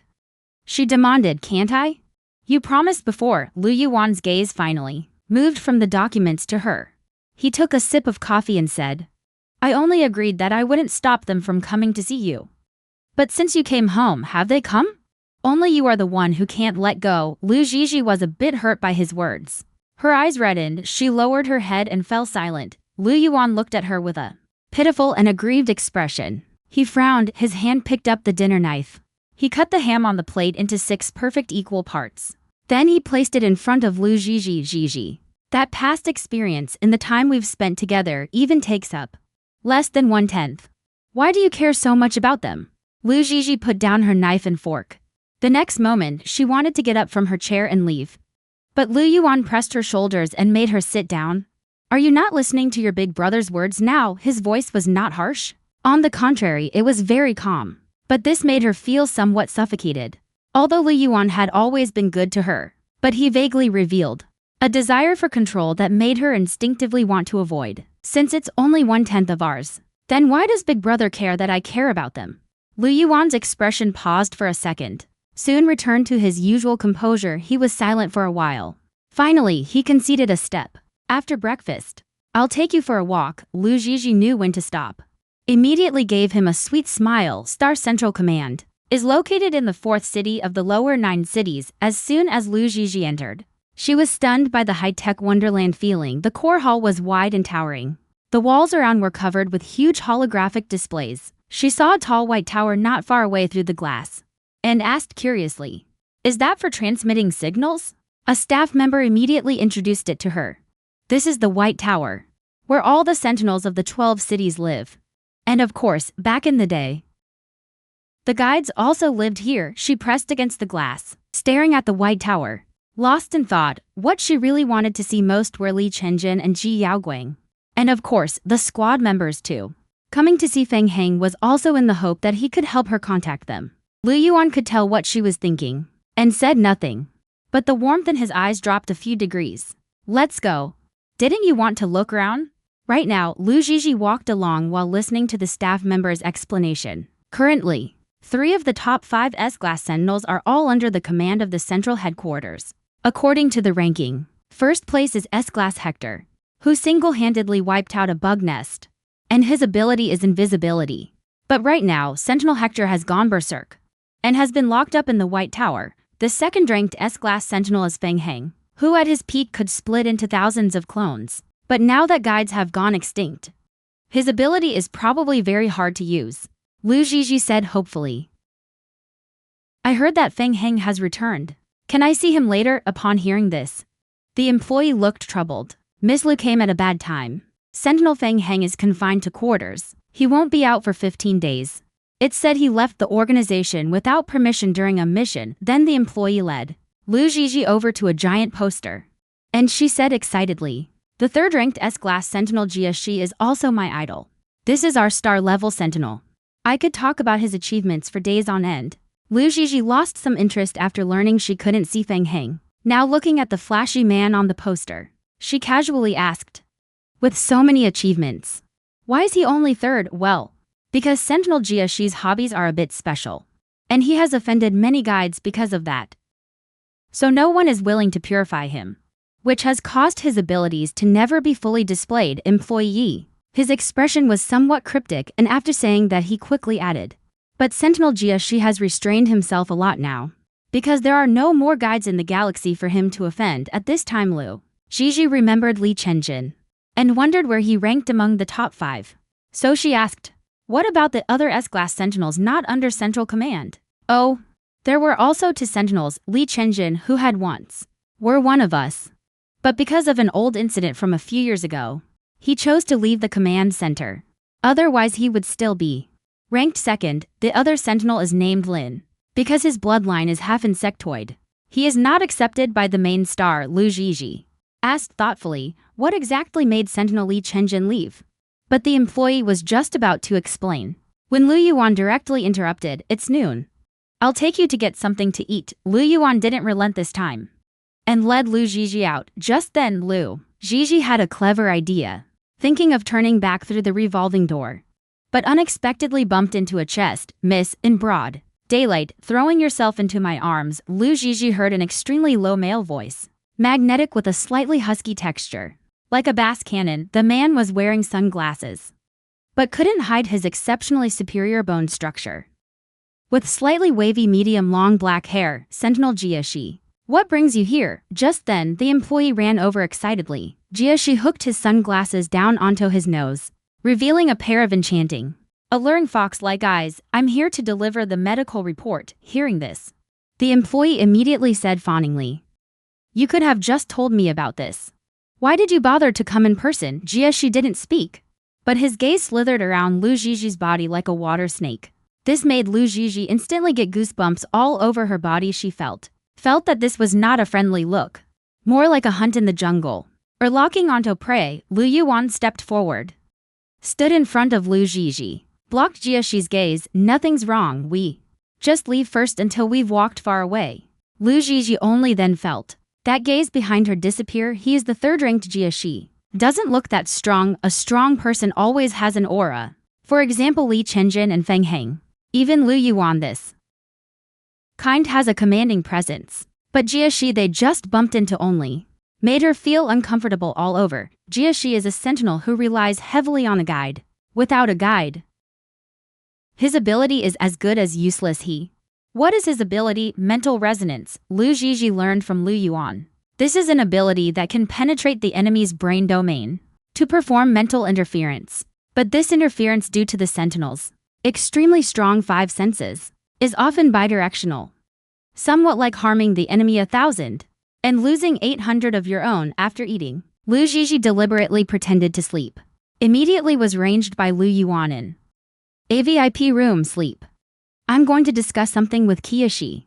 I'll be back in a while. After giving instructions, Lu Yuan then walked out. The next second after the door was closed, Lu Jiji suddenly opening one eye after confirming that Lu Yuan had walked far away. She immediately jumped out of bed and put on her shoes with not a trace of drowsiness in her eyes. In no time, Lu Jiji, based on the staff introduction from the morning, finally arrived at the White Pagoda. She hesitated at the entrance, unsure if an outsider like her could go in. Just as she was about to, a voice suddenly sounded from behind her. Throwing yourself into my arms again.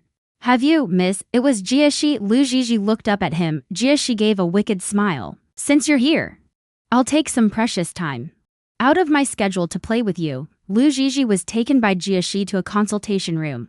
The white and blue tones adding a sense of coldness. The room only had one treatment bed and one table.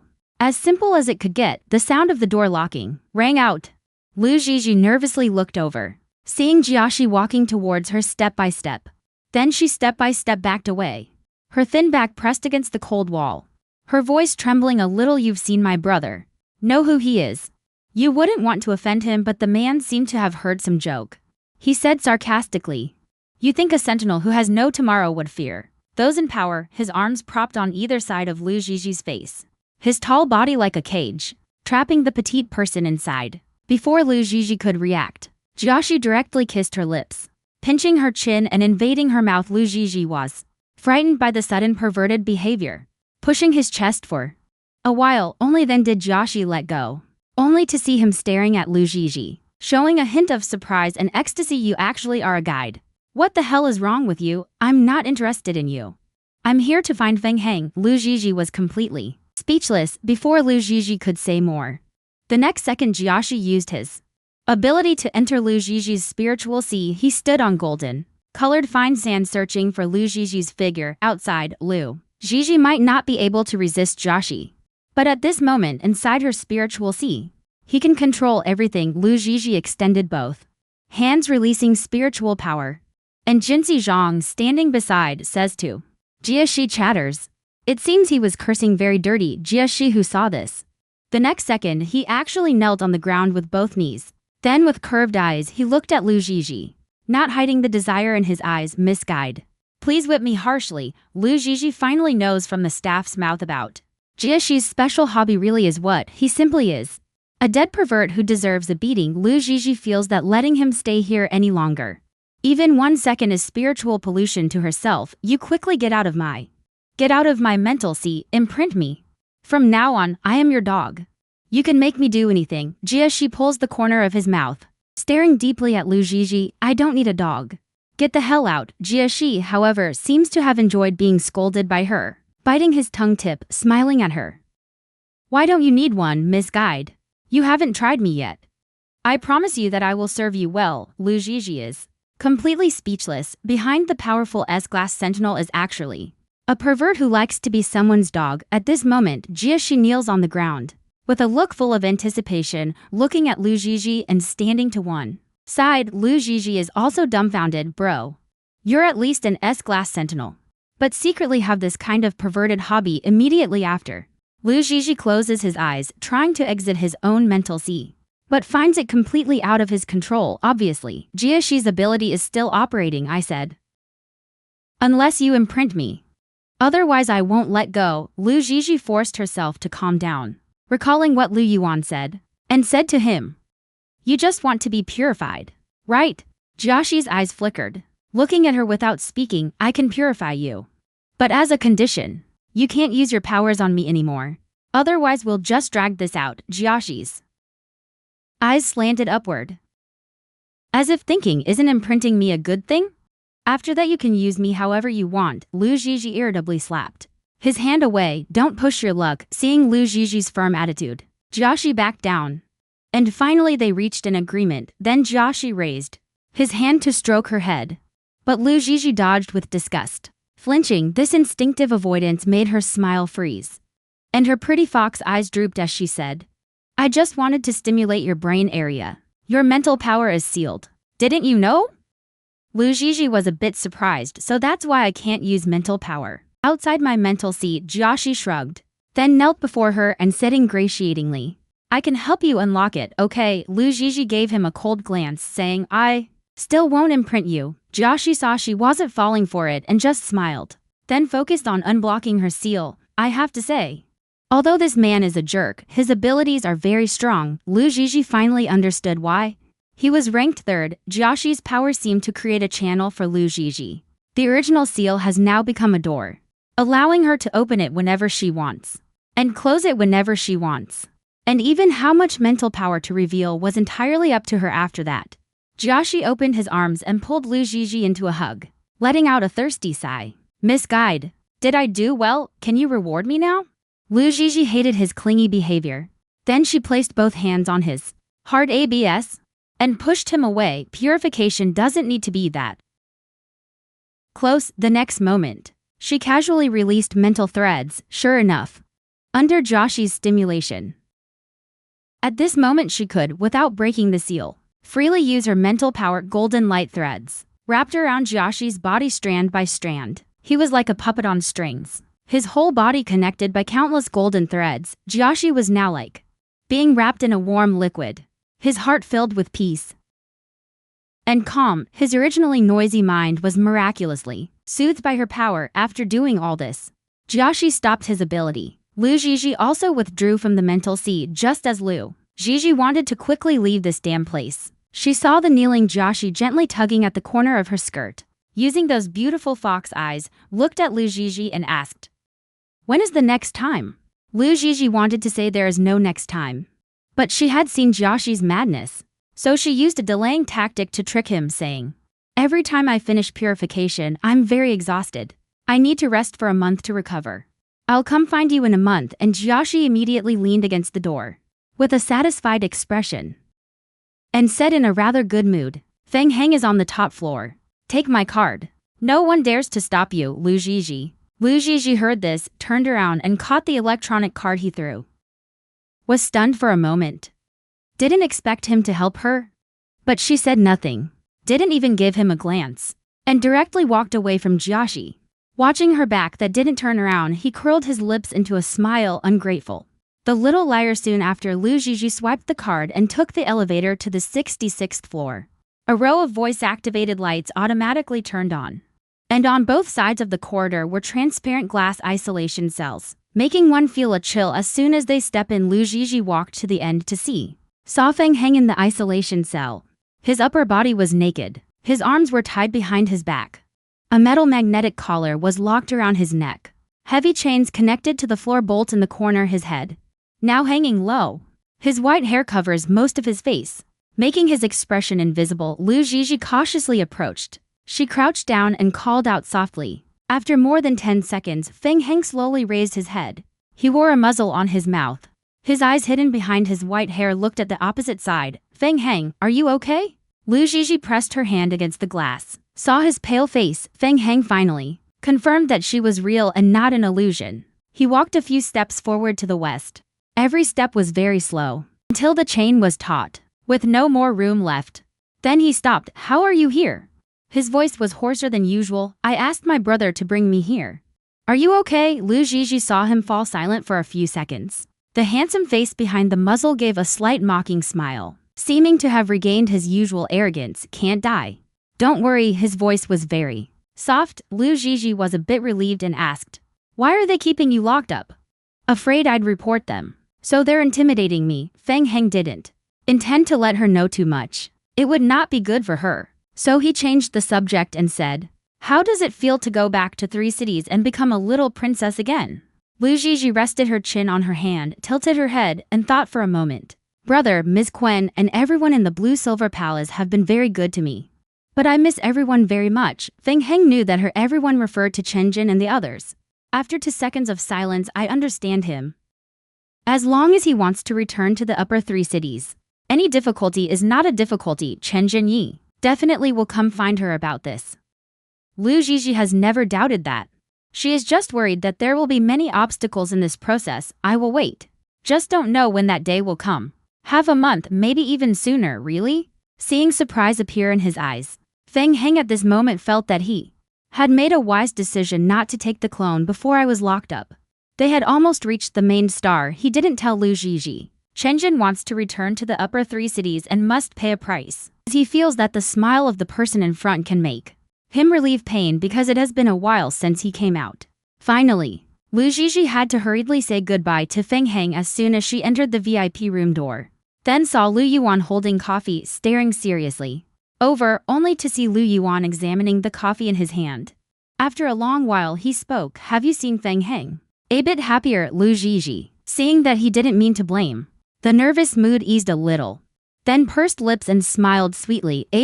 I promise from now on I will not run around anymore. Lu Yuan lightly nodded, then crawl over here. She blinked, eyes confusedly looking at Lu Yuan. The man patted his own thighs as a gesture and said in a very calm tone, forgot the family rules. If you don't behave, you'll get a spanking. Lu Zhizhi thought she was hallucinating. She looked at Lu Yuan in astonishment, subconsciously wanting to step back. But the man's long arm swept out. A pair of hands held her waist, and she sat down on his lap with a plop. Soon after, Lu Zhizhi's butt was red as a lump. At that moment, Lu Yuan also became serious. Zhizhi, did something happen at the White Tower? Then he immediately asked Lu Zhizhi, because he noticed that Lu Zhizhi's spiritual power had changed. Hearing this, Lu Zhizhi pouted, clearly unhappy with Lu Yuan's behavior just now. It's Jia Shi. When I went to the White Tower, I met Jia Shi, and he forced me to purify him. Then she put her hands on her hips and said proudly, but I'm fine. Later I ran out. Lu Yuan heard the word purification, knew this was no small matter. So he immediately called someone in to give Lu Zhizhi a full body checkup. The final results showed she was very healthy, with no injuries. Lu Yuan only secretly relaxed when he saw the wordlessness of Lan Qian within the spiritual power.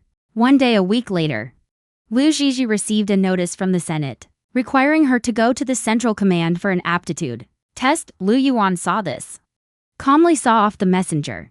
But for the rest of the day's work, he was somewhat absent-minded. Absent-mindedly, Lu Zhizhi also privately asked Ms. Quen about heaven. What is attribute testing? This is a brand new type of detection method.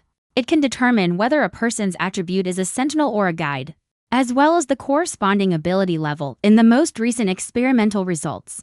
It is said to also detect superpowers. Isn't this just some fairy trick? Will it reveal her little rat spirit? Feeling a bit embarrassed, Lu Zhizhi is now like a heavenly horse, soaring through the sky. Ms. Quen saw him and said gently, Sir and Madam, with your spirits in heaven, will surely protect the young lady on the way to the Central Command Center. Lu Yuan gave Lu Zhizhi a pill. What is this? Lu Yuan smiled at her. It replenishes energy. Eat it. Lu Zhizhi blinked her big eyes. Under Lu Yuan's supervision, she put the medicine into her mouth. Be good, Zhizhi. After it's over, Big Brother will take you to Haiyan Star for a vacation. Don't you have official duties to handle, Big Brother? Just bring the work along. At this critical moment, going to Haiyan Star. It's hard to say it's not to avoid something. But Lu Zhizhi looked out the window, said nothing, and got off the spaceship. She told Lu Yuan she wanted to go to the restroom in an empty stall. She spit out the medicine hidden under her tongue into the toilet, watching the pill be washed away by the water. Lu Zhizhi showed no expression. She pushed open the restroom door. Then she put on a sweet smile. Lu Yuan, how do we go? Where to? She had the right to decide for herself. At this moment, the Star Central Command, Lu Zhizhi, was led by Lu Yuan into a circular viewing platform's wait. In the waiting room, don't be nervous later. I'll be right here watching you. If anything comes up, you can find me. Lu Yuan gave some more details. He seemed even more nervous than Lu Zhizhi. While Lu Zhizhi listened absent-mindedly, her amber-colored eyes looked around. At the situation in the arena, the viewing platform was divided into 3 zones. Directly opposite the waiting room where Lu Zhizhi was the exclusive area of the Senate. It wasn't fully seated. Instead, there were only 3 or 4 people wearing black robes with hoods covering their faces. Mysterious people. She saw Saluoi wearing a white robe sitting in the very center. At this moment was using those red pupils staring at herself. Lu Zhizhi frowned slightly. Immediately looked away. Looked to the right. That was the location of the Star Central Command. The last time they met, Kiaxi was attending in uniform. Now she was chatting cheerfully with a few colleagues, not noticing that a sentinel had walked away from her, revealing the originally blocked view. At the very back, Lu Zhizhi saw someone she found disgusting. Jia. She was leaning against the wall in the corner with arms crossed. When she saw him looking at her, he first gave an enchanting smile, then stuck out his tongue at her. A small light lit up on the tip of his tongue. Lu Zhizhi knew that was his tongue stud. She silently cursed him for bringing bad luck. After turning her back, she didn't look to the right for the entire time. Suddenly, Lu Zhizhi's jaw was gently pinched by a large hand. Lu Zhizhi's line of sight retracted. She saw Lu Yuan's expression turn cold and subdued. Now he was examining her, looking around everywhere. Who are you looking for? Lu Zhizhi sensed the slight displeasure in his tone, so her slender hand gently rested on his big hand. She said, just nervous. I don't know who all is here. Lu Yuan's gaze fell on her hand that had voluntarily reached up. His expression didn't change much, but his tone was a bit softer than before. Don't be scared. Big brother is here. Saluoi's eye twitched. He let out a laugh, eyes full of intense disgust. That adopted son of the Lu family is still the same as before. He has indeed risen very quickly in recent years. Ruthless methods, not like the kind and good-natured upbringing of the Lu family. What came out was the real youngest daughter of the Lu family. At first glance, she is a pearl in an oyster shell. Naive and gullible. The saw on the other side. Lu Ai's gaze dimmed. Fiddling with the cross in his hand didn't say what? Lord Sangxi has always suspected that she has already awakened her superpower. Let's see it today. At this moment, he lowered his eyes. The silver chain on the cross wound like a snake around his pale white hand. If she really has the starfire power, are you still planning to restart the plan from 100 years ago? A black hood covered the upper half of the mysterious person's face. He didn't say anything, only revealed an inscrutable smile. At this moment, that black-clad mysterious person was staring at Lu Zhizhi. And then he revealed a very evil smile just then. In the waiting room on the other side, Lu Zhizhi, leaning on Shiruo, coaxed a lot of information from Lu Yuan's mouth. Information. It turns out that today's talent test had been scheduled before she disappeared. Should have been completed. Lu Yuan, in order to prevent her from being detected with mental power and superpower, had he fire seal her and send her to a wasteland star, but he didn't expect that Lu Zhizhi was still found. And Hu Erkson and the others detected that she had once been on the wasteland star, used mental power, but there is no direct evidence to prove that the mental power belongs to her.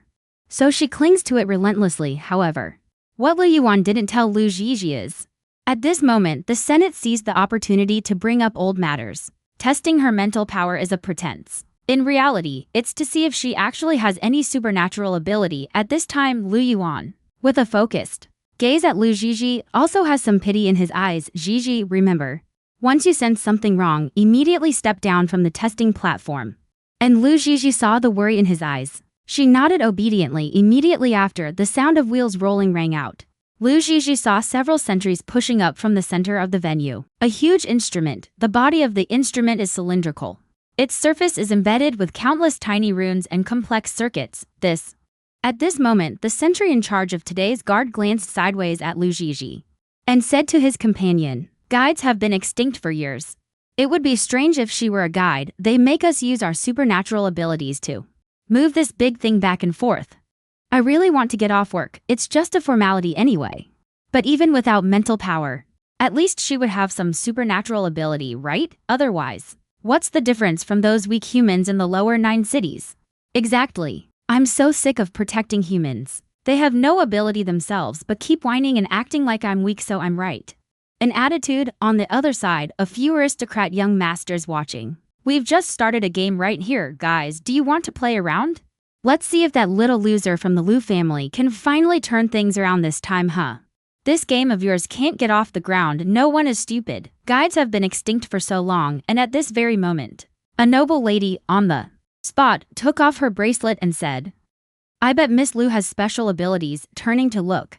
This is exactly the one who was publicly humiliated by Hefei. Or at the banquet a few days ago. After she finished speaking, she also used her eyes to look in the direction of Hefei, to make sure he could hear her voice. Don't belittle Miss Liu like this, you all. The other few noble ladies all looked confused.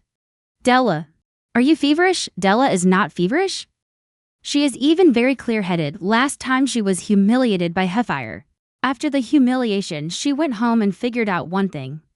This prince towards herself, the fiancé, is not as indifferent as the rumors say. Otherwise, why would she talk back to him to defend her? So Della decided to take a gamble. If the gamble pays off, maybe she can for her father and family win over Prince Hefei. She saw that Hefei indeed looked this way. So Della raised her voice and said, even if Miss Liu is an ordinary human, so what? I support her. On the other side, sitting on the high platform, Hefei snorted lightly, looking at Della with great interest. Seeing this, Della was secretly pleased. It seems she gambled correctly. At this moment, Liu Zhizhi, who came to the instrument, breathed out a little nervously. Since returning from the White Tower last time, she had an idea whether it was Liu Yuan's gradually revealing desire for control, or the complex network of relationships involving the upper 3 cities and Hefei. All made her dislike it, so Liu Zhizhi planned to hide her true strength, so that she could obtain the qualification to freely enter and leave the White Tower. And then also from Feng Heng, timely obtain news of Chenjin and the others.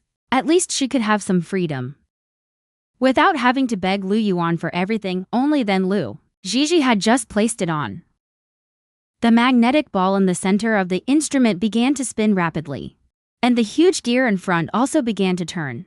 The speed went from slow to fast to extremely fast. Everyone under the stage held their breath, all waiting for the instrument to display the result next. Only then they saw several strings of text appear on the screen.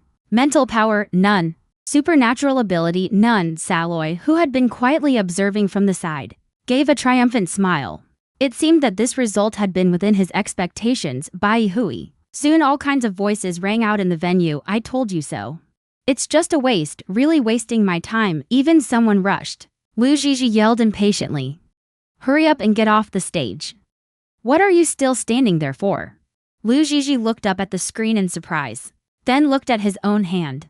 Lost in thought, just now she clearly released her mental power. She was about to raise her hand and leave. Suddenly, the image on the huge electronic screen began to change again. After continuous frame skipping, it soared from C to E, then became F, finally stopped at S+, and during this time the magnetic ball and gears were still turning. There was no sign of stopping. Someone in the stands asked, is the detector broken? Liu Yuan suppressed the urge to stand up, not letting himself show any abnormality, but the muscles under his suit were already tense to the extreme. On the other side, Hefei had already walked over from his chair, nervously looking at the small figure below. But at this moment, Saloy's pupils, which had been steady, suddenly constricted sharply. His hands and face were full of shock, while the black-robed mysterious person leaned forward slightly and silently watched the venue. The sentries at the situation command post were either standing or sitting, also staring wide-mouthed at the scene, exclaimed in surprise. So what level is this exactly? Is the instrument broken? How could there possibly be a guide these days? And with such a high spirit power level, Jiashi was in the corner, excitedly biting his fingers, his eyes fixed tightly on Liu Zhizhi's back. Suddenly, a loud bang was heard. The rapidly spinning magnetic ball exploded without warning. Liu Zhizhi, who was closest, was knocked back a few steps by the shockwave, and now looked blankly at everything happening before her. Just as panic set in, Liu Yuan flashed over to Liu Zhizhi's side. He turned around and said to Liu Zhizhi, let's go. Zhizhi, we're going home. Why rush when the test results aren't out yet? A voice suddenly rang out in the venue. Lu Zhizhi looked toward the source. It was Jia Shi, who had somehow already walked to the very front of the stands, tilting his head to look at Lu Zhizhi. His low, raspy voice full of interest. You're right, aren't you? Miss Lu. I'm really curious about your spirit. Power level, what exactly is it? Lu Zhizhi felt he was up to no good. And before she could retort, another voice sounded to avoid controversy. I suggest we retest her. She looked toward He-Fire standing on the other side, wondering why he had suddenly appeared. Interjecting at this moment, Lu Zhizhi felt Lu Yuan holding her hand grip suddenly tightened. He looked very tense overall. Like a beast ready to strike at any moment. I think there's no need for this. My sister just got scared. Now she needs to go home. Lu Yuan squinted at He-Fire. The two stared at each other across the distance, neither backing down. Just then, a sinister, soft laughter came from the center of the stands. Saloy clasped his hands together. A cross-chain wrapped around his palms. No trace of compassion at all. Instead, there was a strange chill, just an ordinary human. Worth you all making such a fuss? I see Miss Lu as just a poor little thing who failed to inherit talent. Everyone disperse now. Lu Yuan subtly glanced at Saloy and immediately started to take Lu Zhizhi off the testing platform, but was stopped by the black-robed mysterious person who had been silent all along. Hold on. At this moment, the mysterious person snapped his fingers, and a brand new small testing device appeared in his hand. He looked down at Lu Zhizhi, his gaze deep and unfathomable. I represent the Senate. Third seat and order Miss Lu to retest. Lu Zhizhi saw Lu Yuan's expression was very grim. She gently tugged at his sleeve. Brother, it's okay. Just retesting. That's all. Lu Yuan's brows never relaxed. Seeing that Lu Zhizhi insists, could only let go of the tight hold on Lu Zhizhi and everyone's. She walked back onto the stage under everyone's gaze. With her hand, she picked up this magnetic ball. Then she focused on controlling her mental energy, slowly releasing bit by bit. She saw the column showing the level on the screen begin to change at a snail's pace. It went from nothing to see Lu Yuan's pupils contracted. He abruptly stood up and looked at the screen. His pupils slightly trembled. How could this be? Didn't I give Zhizhi the pill? The next second, a crisp sound was heard from the stage. A series of sounds rang out as Saloy expressionlessly pecked at the broken cross. The black-robed mysterious person walked up to him. Voice unreadable. What, Lord Saloy? You seem to have an issue with this result. Disliking the mysterious figure in black walking outward. But when passing by his shoulder, leaned in and said, I will report your tampering with the detection device today to the third seat, and remind you not to forget that the Senate is the one you need to pledge loyalty to. Wanting to monopolize her? Don't have any sneaky thoughts. On the other side, the Star Central Command viewing area, someone could not hold back and shouted loudly. It's actually a guide. She has mental power. And it's classy. At this moment, the sentries completely fell into turmoil. They never dared to hope that in their lifetime they could still see a guide. Beside them, Kiaxi, who had been silent for a long time. A flash of shock also passed through his eyes. Only then did he seriously examine the girl before him. At this time, a group of sentries rushed to the front of the viewing platform. Now, like young lads, they all scrambled to look down. Some had even released their own pheromones to openly seduce the guide. Miss, please look at me. I am a sentry from the Ground Combat Department. Guide Lu. I am from the Air Combat Department. Welcome to the White Tower to play. Move aside, look at me. Height 189. Weight 79 kilograms. Kiaxi pinched his brow, suddenly feeling that none of his men were worthy soldiers to stop the scene from getting more frenzied.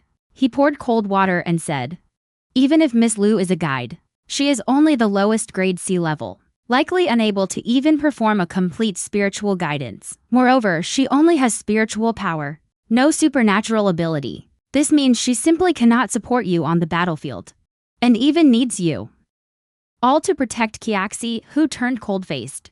The sentinels, hearing this in a low voice, formed ranks, immediately stopped shouting. Everyone put their hands behind their backs, stood at attention with heads held high, except for one person, Jiashi, who had secretly been purified earlier. With a mysterious smile, echoed in a low hoarse voice, yes, she is just a squishy guide. What do you expect her to do? At this moment, He-Fire's location in the Noble District was already in chaos. Damn. I thought she might have a supernatural ability, but never imagined she would actually have spear. Spiritual power supernatural abilities are no longer rare in this interstellar age. But spiritual power has been extinct for 10 years. A unique ability on the other side. Dayla's eyes were full of shock. Just now, she had said that to ease the relationship with Hefei's relation, but didn't expect Lu Zhizhi to actually have spiritual power. She couldn't help but look in Hefei's direction, saw no one on the seat, and then looked at the venue and suddenly discovered Hefei striding towards the testing platform. Zhizhi, congratulations. From now on, we can be together openly and above board. I no longer have to pretend I don't care about your identity as a guide. Plus, her status in the Lu family was enough to qualify as Hefei's fiancé, but Lu Zhizhi only tilted her head and said calmly, I wanted to find an opportunity to tell you at the last banquet. I want to break off the engagement with you. What did you say? Hefei thought he misheard, and then his heart skipped a beat and said nervously, Is it because I sent you to a wasteland planet? Are you angry with me? I can explain, Zhizhi, but Lu Zhizhi gently shook her head and interrupted him, saying, I had a dream. In the dream, you said that as long as I called your name, you would be there. But you broke your promise. After the banquet, she remembered why Hefei seemed so familiar. That dream should have been some fragments of her own memories. She didn't remember the specific details, and also forgot what Hefei said at that time. But subconsciously, it was just revulsion towards Hefei. Just then, Lu Yuan walked over with a gloomy face. At that moment, Lu Yuan walked over with a gloomy face and grabbed Hefei's shoulder. Hefei, talk to me. Immediately after, Lu Zhizhi was ranged by Lu Yuan into a room, while he entered with Hefei. Another room. Just as Lu Zhizhi was about to rest from this whole affair, Jiaxi appeared silently without anyone noticing. In the room, the guide lady. Upon hearing that, I came to claim credit. Lu Zhizhi suddenly turned around. She saw Jiaxi slowly walking towards her. Seeing this scene, Lu Zhizhi also got a bit panicked. Because this psycho never knows what to do next. What credit are you claiming? How are you in my room? I warn you, don't come over. But just as Lu Zhizhi finished speaking, Jiaxi tightly pressed against the wall with Lu Zhizhi. Originally, 1 hour before the test, Saloy sent someone to tamper with the stone tablet's chip to ensure that no matter what Lu Zhizhi does during the upcoming test, the result would only show none. But what he didn't know was, shortly after she left, Jiaxi, who was in the shadows, appeared and then immediately used his ability to hypnotize the guards, came before the stone tablet. And just as the stone tablet's chip was about to burst from the strain, he withdrew. This detection device's capacity can only bear S level energy or mental power. Once exceeded, it will shatter. So this way, if Lu Zhizhi did not release mental power during the test, then the result would show Jiaxi's energy. If she did release mental power, the detection device would burst. Therefore, no matter which situation occurs, it will cause chaos. This is also why Jiaxi abruptly proposed a retest at that time. Because that was his goal. He didn't know what Saloy's people had actually done to tamper with it. So he came up with this method to ensure the test. The authenticity of the test was because he did it entirely out of a desire to please Lu Zhizhi. Little did he know that Saloy had the same goal. He knew that the Lu family had been guarding the secret of her having spiritual power. Therefore, to ensure her secret was not exposed, he had intended to help Lu Zhizhi cover it up today. But was inadvertently by Jiaxi mistakenly disrupted the plan. Of course, Saloy not only wanted to please her, but his more fundamental purpose was to possess her. After people knew her guide identity, she would become hard to handle. To get at her, both men thought they were the mantis stalking the cicada with the oriole. The oriole behind. However, at this moment, the real oriole was getting beaten up. Inside the room, Hefei steadied herself, but still knocked over a row of chairs. At this moment, she wiped the blood from the corner of her mouth. Looking at the man full of anger in front of her, Lu Yuan pulled his tie with one hand. The veins on his neck bulging, he stared at Hefei and said word by word, What exactly are you up to? Seeing this, Hefei gave a stubborn smile. I'm just ensuring she receives the fairest treatment. What's wrong with that? He, relying on years of being in a world of deceit and trickery, had a keen sense of smell, predicted that today's test would definitely not be that simple. So he sent people to keep an eye on the storage of the testing equipment warehouse, and indeed found Saloy and Jiaxi. Everyone tampered with the instruments, so his people handed over the chip. It was replaced with a brand new one, but what surprised Hefei was that the testing instrument actually exploded, which showed that Lu Zhizhi's mental power had likely already surpassed S-class, and that black-robed mysterious person's device was old. It could only give a rating based on the amount of energy it sensed, and was a passive detection meth. Odd, this was the real reason Lu Jiji's first test exploded. And her second test rated C-class, Fire was relieved that she knew how to protect herself, but also felt heartache. At that moment, Lu Yuan grabbed him by the collar with both hands and said through gritted teeth, "How many times do I have to tell you? She only needs to be an ordinary person. This is just your wishful thinking." Fire suddenly pushed away Lu Yuan's hand. "This is not the path she chose. It is you who wants to always keep." She holds it in the palm of her hand. "It is you who made her forever unable to leave the greenhouse you built. Because of this, she can always rely on you, right?"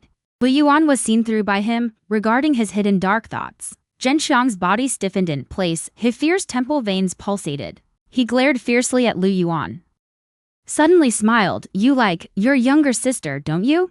You say if I tell Gigi that you like her, what would her reaction be? Would she be so disgusted that she never wants to see you again? Or in the end you can't even be siblings?" "Shut up!" Lu Yuan shouted angrily, the former refined and steady in this disappeared completely in an instant. Hefir laughed and threatened. "So I advise you, Lu Yuan, don't stop me from meeting with Gigi. She has liked to cling to me since she was little. Aren't you perfectly clear?" Meanwhile, Easy in the other room finished listening to Jia Shi. After Zhao's explanation, she seemed lost in thought, and Jia Shi, seeing her distracted, leaned in with some dissatisfaction. He rested his head on Lu Jiji's shoulder, smelling the scent on her. "Why don't you have pheromones?" "Because I'm not like you, who is always horny." Gogasi happily laughed twice, gently pecking her neck. "That's a really nice indirect insult." Scold Lu Jiji a couple more times and push hard. Lift his deadweight body. Jia Shi also followed her force toward. Backed off a bit, misguide. "I did you such a big favor. Are you really not considering giving me some kind of reward? Even if it's just a slap, I didn't let you help." Lu Jiji lose face, staring at him with that expression as if, "I'm begging you, can you purify me again?" Right after, Jia Shi knelt before Lu Jiji. "Like a well-behaved little dog, I said last time. I haven't recovered from you all. Can't the Sentinel still be relieved with a relief agent? That thing is useless against S-level Sentinels. So can I ask Miss Guide to reward me handsomely?" Jia Shi pressed even closer to Lu Jiji's feet, extremely longing for a reward at this moment. Lu Jiji tilts her head and remembers Li Chen Jun once said. He downplayed it by saying he did not need his purification. Could it be that he is lying to her? Could it be that he, like Jia Shi, also desperately longs for a guide's relief? The next second, Lu Jiji, expressionless, said to Jia Shi, "If you no longer keep laying your hands on me, I can give you psychological counseling." And upon hearing this, Jasper was extremely excited. Immediately after, obediently waiting in place for Lu Jiji's purification, Lu Jiji's hands stretched forward. Slowly release the spiritual threads. Golden threads, strand by strand, enter Cassie's head. The noise sentinel that had been continuously screaming was soothed. Its tolerance to pain has always been extremely high. Cassie 365 days a year. He endured 360 days of extreme headaches, and he thought my own life has already been completely foreseeable. It is not dying in pain. It is just pain within pain, in front of the revolving door. When I met Lu Jiji, Cassie never thought that would comfort him. The person is right in front of him at this moment. He only sincerely feels grateful. I am enough of a scoundrel. Fortunately, I've latched onto her. Joshi is at Luzi. The next second after withdrawing the hand. Just like a person forced to quit drug addiction. He knelt on the ground, trembling, hands gripping her knee and wrist. His fingertips groped along her protruding wrist bone, saying in a hoarse voice that it's not enough. Lu Jiji felt that he was taking advantage. Forcefully break free from his hand. But it provoked the man's counterattack. Joshi stood up. He pushes her and presses the person against the door. The forearm forcefully smashed beside her face. Rationality. The moment of impending collapse. She suddenly remembered his dislike for herself. Then, panting, very politely said a sentence. Friendly reminder. I'm going to kiss you now. The moment Joshi leans in, Lu Jiji immediately lost his temper. Said urgently. I don't like this way of tightly clasping my hands and forcefully pushing Jia Shi away. Watching the resistance of the person in front of me. Cassie seems even more energized. With an evil smile, I have already done mental counseling for you. If you still force me today, from now on even if you kill me I will still cut ties. I won't purify you anymore. Listen to Lu Ziji's vicious threat. But it made Kasi curl his lips into a smile. The man repeated two words suggestively. Later, Lu Ziji looked at him strangely. I don't understand how he picked out the key point. This person is truly unpredictable, but she knows she can't afford to show any weakness. Then he raised his chin and said, without my permission, you can't just cover my mouth all the time. And don't get too close to me. Will this make you not hate me? Lu Ziji said perfunctorily, pretty much. Then there is also a request that Jia she keep an eye on Lu Ziji. Like staring at a prey, you can only have me as your dog. If I find out you still treat other bitches like this, then I'll kill it first and then I'll kill you even if he is now far enough away from himself. Lu Ziji also feels Joshi's breath surrounding him. She had a suffocating feeling of being trapped in an inescapable net, and she cursed him as crazy in her heart, while he stood a bit farther away. Quickly turn around, open the door and run out. Till I ran far away. Looking back, I saw that he didn't chase after me. Only after panting heavily and leaning against the wall to stop. Is he really a pervert? Lu Ziji was so furious that he yanked branches from the flower bed and vented his anger wildly. Then look around. I don't know where this came from. The Interstellar Central Command headquarters is particularly large. Last time she came only strolled 1/10. Lu Ziji emerged from a bush. Suddenly a small green snake lay on the shoulder. And under the shade of a distant tree stands a white figure. Upon closer look, who else could this be but Saloi? Lu Ziji was so scared by the snake that she dared not move, standing stiffly in place. Feel that chill has been drilling into the inner thighs, Saloi. You quickly let it come out. Then Saloi slowly walked towards Lu Ziji. I obviously didn't walk more than a few steps, but he instantly arrived in front of Lu Ziji. Her hands are as cold as white jade. At this moment, lightly lift up Lu Ziji.